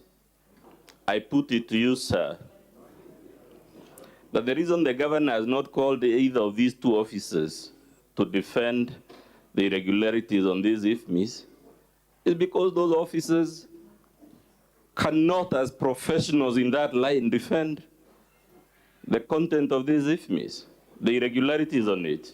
That is not true. That is not true. You just told the Senate that... Dr. Mudomi. Yes. Just a little bit housekeeping. How much time do you need for purposes of cross-examination? Mr. Speaker, I see myself taking at least an hour with this witness, which I'll be sharing with my learned friend, Mr. Boniface Mawira, and time permitting with Mr. Mary Maranya. 1 hour might be too much. It's my challenge, Mr. Speaker, is you note of all the affidavits filed by the governor, the bulk of the governor's defense is in this witness's affidavit. He speaks to very many things. The length of his affidavit clearly confirms it. That is the only reason we beseech you to grant us at least an hour. Very well. We are going to give you 30 minutes. We take a break for lunch, then you resume and work within that timeline. Much obliged, Mr. Speaker. Proceed. Mr. Dixon Monene, it is your testimony before the Senate that the transactions on the IFMIS report at page 17 to 29 relate to the period when Governor Kiraitu was the governor, right? That is not true. I have said that it transcends between the two regimes. When the former governor was in place and when the new governor, the current governor is. It transcends the two regimes. Yes. Would you agree with me this document, sir, has hundreds upon hundreds of transactions? Yes. Would you also agree with me that out of these hundreds upon hundreds of transactions, only 12 cover the period when the Honorable Kiraitu Murungi was the governor? I'll have to confirm that. Okay, we will confirm with you. Go to page 17. What is the date? At page 17 of the first transaction? Sorry, 1st of July 2022. When did the governor assume office? 25th August. 25th August. Yes. So when you will agree with me, after the first 12 transactions, all the other transactions on page 17 cover the period when the Governor Kawira was the one in charge, right? Right. That applies to all the transactions on the next page, right? Right. And the next page. Yes. And the next page. Yes. All the way to the end. Yes, until the end of the financial year. Good. Therefore, you will agree with me, sir, that more than 99% of these IFMIs relates to a period when the Honorable Kawira was the governor for Meru County. True or untrue, it's there on the document. I have not necessarily seen more than 99%, but majority. Would you agree more than 90%? Yes, I would. Good. It is therefore not correct or even fair to suggest that it is someone else other than the Governor Kawira Mwangaza who should be questioned about the irregularities in this IFMIS. That was never the suggestion. Okay, that was not the suggestion. We'll deal with it later. Is there anywhere in the impeachment motion where we mention hospitality? Yes. In which paragraph? And what page?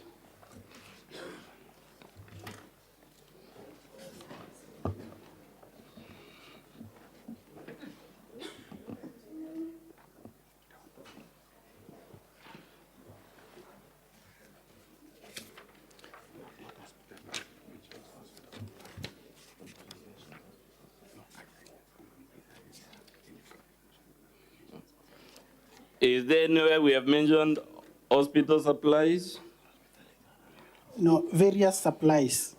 Yeah, but everywhere that was made of the phrase hospital supplies vis-a-vis hospitality supplies. That is in your annexure. I'm talking about the motion, sir. It is not in the motion. Good.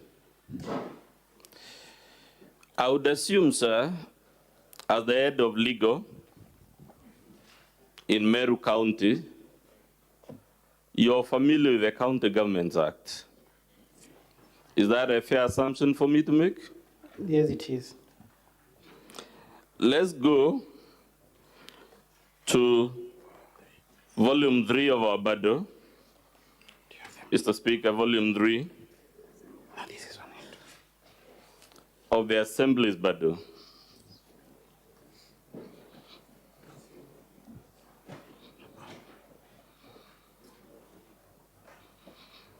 Go to page 19, sir, of that volume.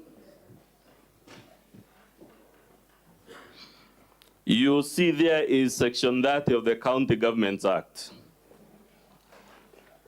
Right? I'm not there yet. I'm trying to.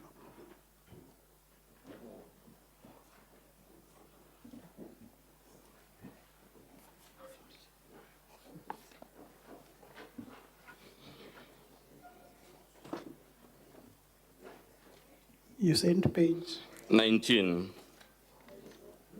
of our volume 3.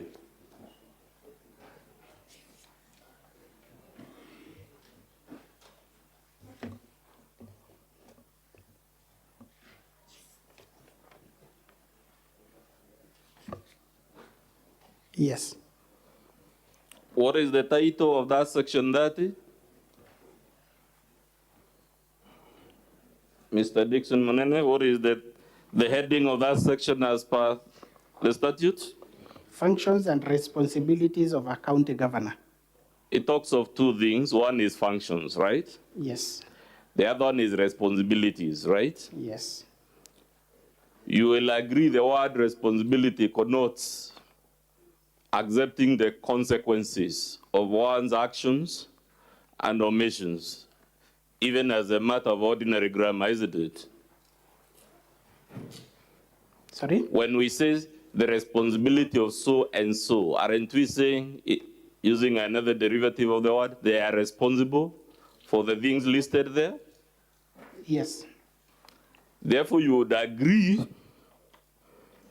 the governor is responsible, as per this section, paragraph A, for diligently executing the functions of the office. Diligence is the word used, right? Where are you? The requirement here is one of diligence, paragraph 2A. Yes. You will also agree with me, sir, as a matter of ordinary grammar, Diligence connotes active engagement, not the idea of saying it wasn't me or it was the work of someone else. Doesn't it connote exercising close supervision, paying attention to detail? Does it connote detachment from the matter at hand so that I am detached? It wasn't me. It was the county secretary. It was the chief of staff. It was other officials. It wasn't me. Does this section permit a detached governor, a governor who is detached from what is happening in our own office? Either it does or it doesn't, Mr. Munene, and you are a lawyer, please. It connotes that the governor should diligently execute the functions and exercise the authority provided for in the Constitution and legislation, the governor's authority. So it means governor's authority is to be exercised diligently. Yes. Not in a nonchalant or careless or I don't care type of approach, isn't it? Diligently is the word. Diligently. Let's go to paragraph 3. Before we go to 3, above there is a Roman I. Does it require the governor to ensure the discharge of any function within the county and within the provision of any services? Doesn't it mean the governor is responsible, going back to the title, for ensuring the proper discharge of all the functions of the county executive? Which Roman? Roman I. Section 30, subsection 2, Roman I. So what I have, it says that by a decision notified in the county gazette, yes, the governor shall assign to every member of the county executive committee responsibility to ensure the discharge of any function within the county and the provision of related services to the people. So the governor does not just assign responsibilities to CECMs or indeed any other officer. They have to ensure the discharge of the relevant function, and going to the previous section, diligently, isn't it? Now, my understanding is that the governor shall assign to every member a responsibility. And this responsibility, it is to ensure the discharge of any function within the county and the provision of related services to the people. Fair enough. Let's go to 3. Can you read the opening line to subsection 3? In performing the functions under subsection 2, the governor shall. It says the governor shall. So this section is speaking to an obligation of the governor, correct? Yes, it is. As a matter of fact, as the eminent lawyer you are, this is a mandatory obligation under the canons of interpreting the law, isn't it? The word shall, isn't it connoting an obligation in the nature of a mandatory duty? It is, but no, I mean, I don't think it's mandatory. Okay, we will live with that. But what does it say the governor shall do as per paragraph A? Shall provide leadership in the county's governance and development. The governor shall provide leadership in the county's governance. Yes, and development. So the governor is the leader when it comes to issues of governance in the county, isn't it? Yes, and development. You will agree with me, sir, the question of embezzlement of public funds is an issue in the realm of governance. Is it or is it not? It is. And if it is, and the statute says the governor shall provide leadership, it is not therefore open to the governor to throw junior officers under the bus when the statute says it is our responsibility. Correct or incorrect? I have not said that the governor has thrown junior officers under the bus. Our defense, if you have read it, is that it wasn't me, it was someone else. And to be precise, if you want me to quote our defense, she says, if this embezzlement occurred, it occurred under the care of other officials who are independently answerable to the county assembly and who independently bear responsibility. That's the defense I'm interrogating, my learned friend. Is that defense consistent with this paragraph A, which says the governor shall provide leadership on matters of governance? I would beg to see that paragraph that you just quoted on the governor's defense. Oh, we'll of course show it to you, sir. Thank you. Just a minute, Mr. Speaker, open my...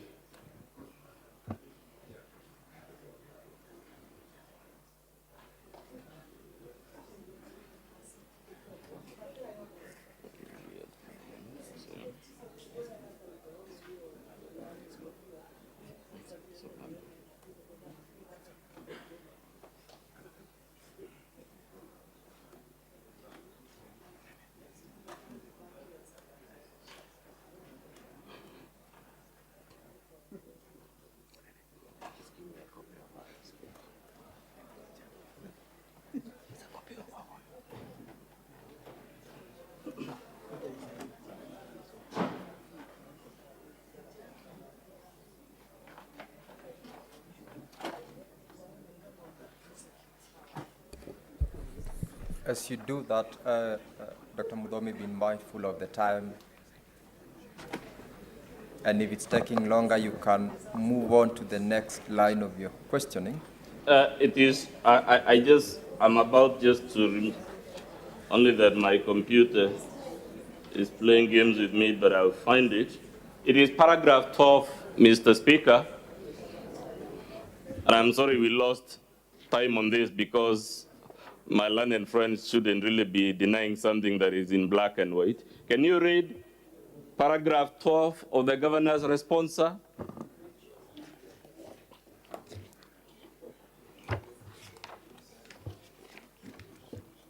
It will be on the smaller bundle of the governor's documents, Mr. Speaker. You mean the paragraph appearing in page 3? Yes. Yes. Can you read it for us? The impeachment motion is, therefore, a means to a selfish end by the deputy governor, who is the ultimate beneficiary if the governor is removed from office. Indeed, the bulk of the allegations against Her Excellency the Governor largely constitute matters that this Senate found the governor not to be in wrongdoing during the first impeachment by the County Assembly. In any view, many of the same allegations are essentially matters within the docket of other county officials who bear responsibility and who, in law, are subject to oversight by the Assembly. So, sir, that last sentence is the one I'm interested in because it is one of the many defenses of the governor that say it wasn't me. It was other officials. Is that defense, sir, consistent with the responsibility of the governor under section 30, subsection 3, to provide leadership on matters of governance? Yes, it is consistent. Okay. Does it go to 3C? What does it say the governor shall do? 3C, in our volume 3, we're still on section 30, sir. Okay.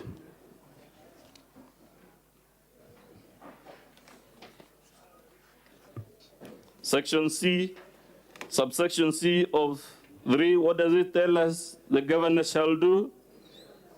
In performing the functions under subsection 2, the governor shall promote democracy, good governance, unity, and cohesion within the county. Now, sir, you again agree one of the responsibilities of the matters for which the governor is responsible is matters to do with governance. It is the section saying the governor is responsible for it. Correct or incorrect? Yes, correct. Good governance. It also talks of the governor bearing responsibility to promote unity and cohesion. Yes, which in my opinion she has done. Yes, but you also agree, sir, if by law this is a responsibility of the governor, if there are serious questions about governance, cohesion, and national unity, the governor can say, it wasn't me, crucify someone else. True or untrue, Mr. Munene? This is a corrective responsibility because No. Does it say it is a collective responsibility, or does the section say it is the responsibility of the governor? The section says it's the responsibility of a governor, but in other sections, there are other, to this one, we'll come to the other section. there are other provisions for other leaders to promote the same. Munene, you're a lawyer, you know the rules. I didn't ask about the other sections. We are talking about the governor. Let's go to the most beautiful of them, F. Can you read to the Senate? One of the things this section of the law says, the governor bears responsibility. What does it say at F? In performing the function under subsection 2, the governor shall be accountable for the management and use of the county resources. So the law already says the governor shall be accountable. Initially, we begin with the title of the section saying it is the responsibility of the governor. And now we are being told the governor is accountable. Correct or incorrect? That is correct. I put it to you, sir, that based on all these legal provisions, it is not legally open to the governor to say, it wasn't me. And my response to that is that I have not seen any provision or anywhere the governor is saying it wasn't me. Even after you read for us telling us it is the other officials and they are independently responsible?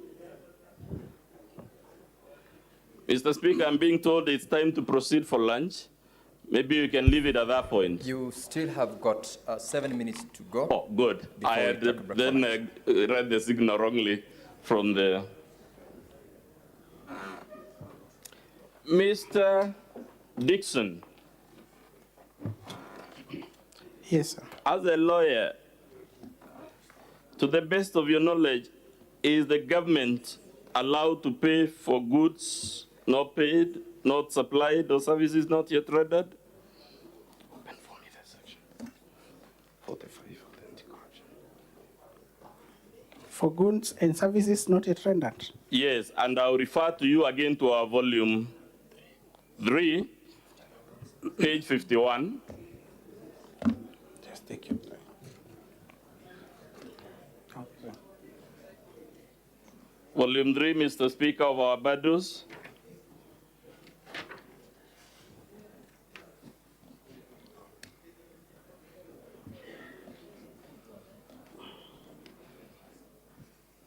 Have you reached there, Mr. Munene? Yes, I have. Section 45, subsection 2 of the Anti-Corruption and the Economic Crimes Act. You will agree that law is a Chapter 6 law. Am I right or wrong? It's a law that breathes life to Chapter 6 of our Constitution. Correct or incorrect? Sorry? Mr. Munene. Sorry? Is this law the Anti-Corruption and Economic Crimes Act? Yes, a law founded on Chapter 6 of our Constitution? It's a law that was enacted even before the Chapter 6 of the Constitution. Yes, but is it one of the laws, sir, that give effect to Chapter 6 of our Constitution? Either it is or it is not. Yes, it does. Good, it does. Now, at Section 45, what does it tell us public agencies should not do at subsection 2, Roman 2, and Roman 3?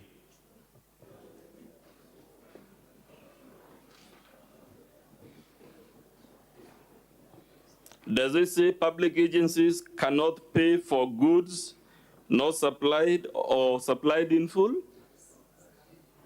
Sorry? Does it forbid, at page 51, Mr. Munene, the county government of Meru from paying for goods not supplied or supplied in full?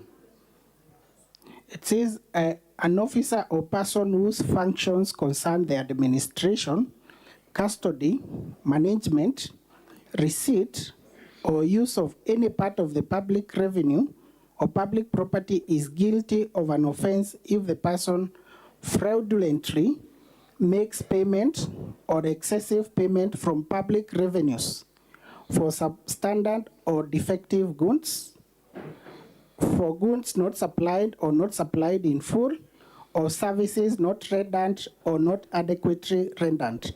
I am interested in payment for goods not supplied. Fraudulent payment. Yes. Of course, the Assembly's case is that these were fraudulent payments. We'll come there, sir.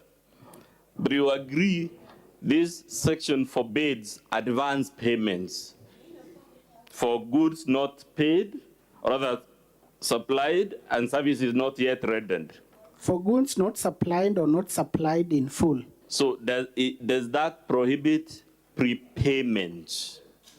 On its face, either it does or it does not. My understanding is that it prohibits payment for goods not supplied or not supplied in full.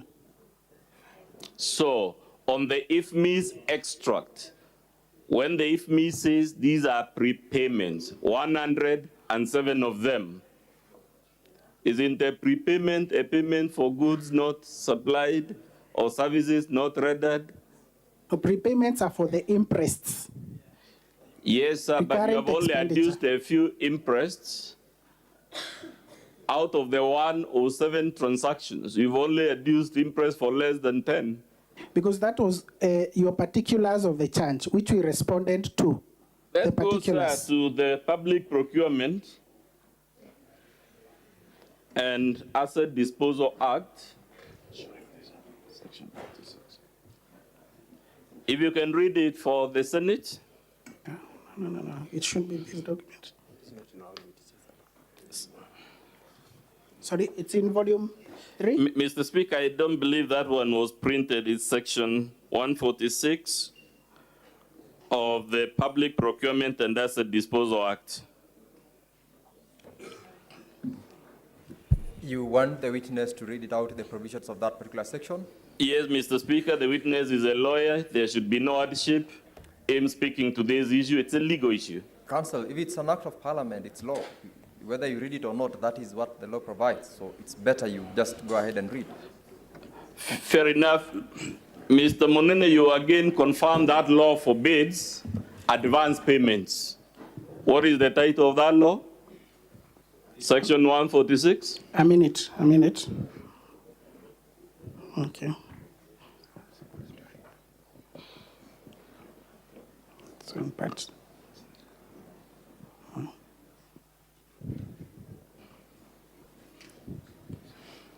It's on advance payment. And what does it say? No works, goods or services contract shall be paid for before they are executed or delivered and accepted by the accounting officer of a procuring entity or an officer authorized by him or her in writing, except where so specified in the tender documents and contract agreements. So there is an exemption. Such an advance because there is an exemption, many laws have an exemption. Thank you. In that note, we need to stop at that note. It's time to adjourn. You will pick it up from there in the afternoon.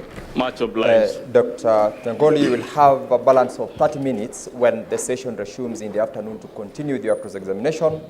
And Honorable Senators, it is now 1:15 p.m. time to adjourn the Senate. The Senate therefore stands adjourned until today at 2:30 p.m.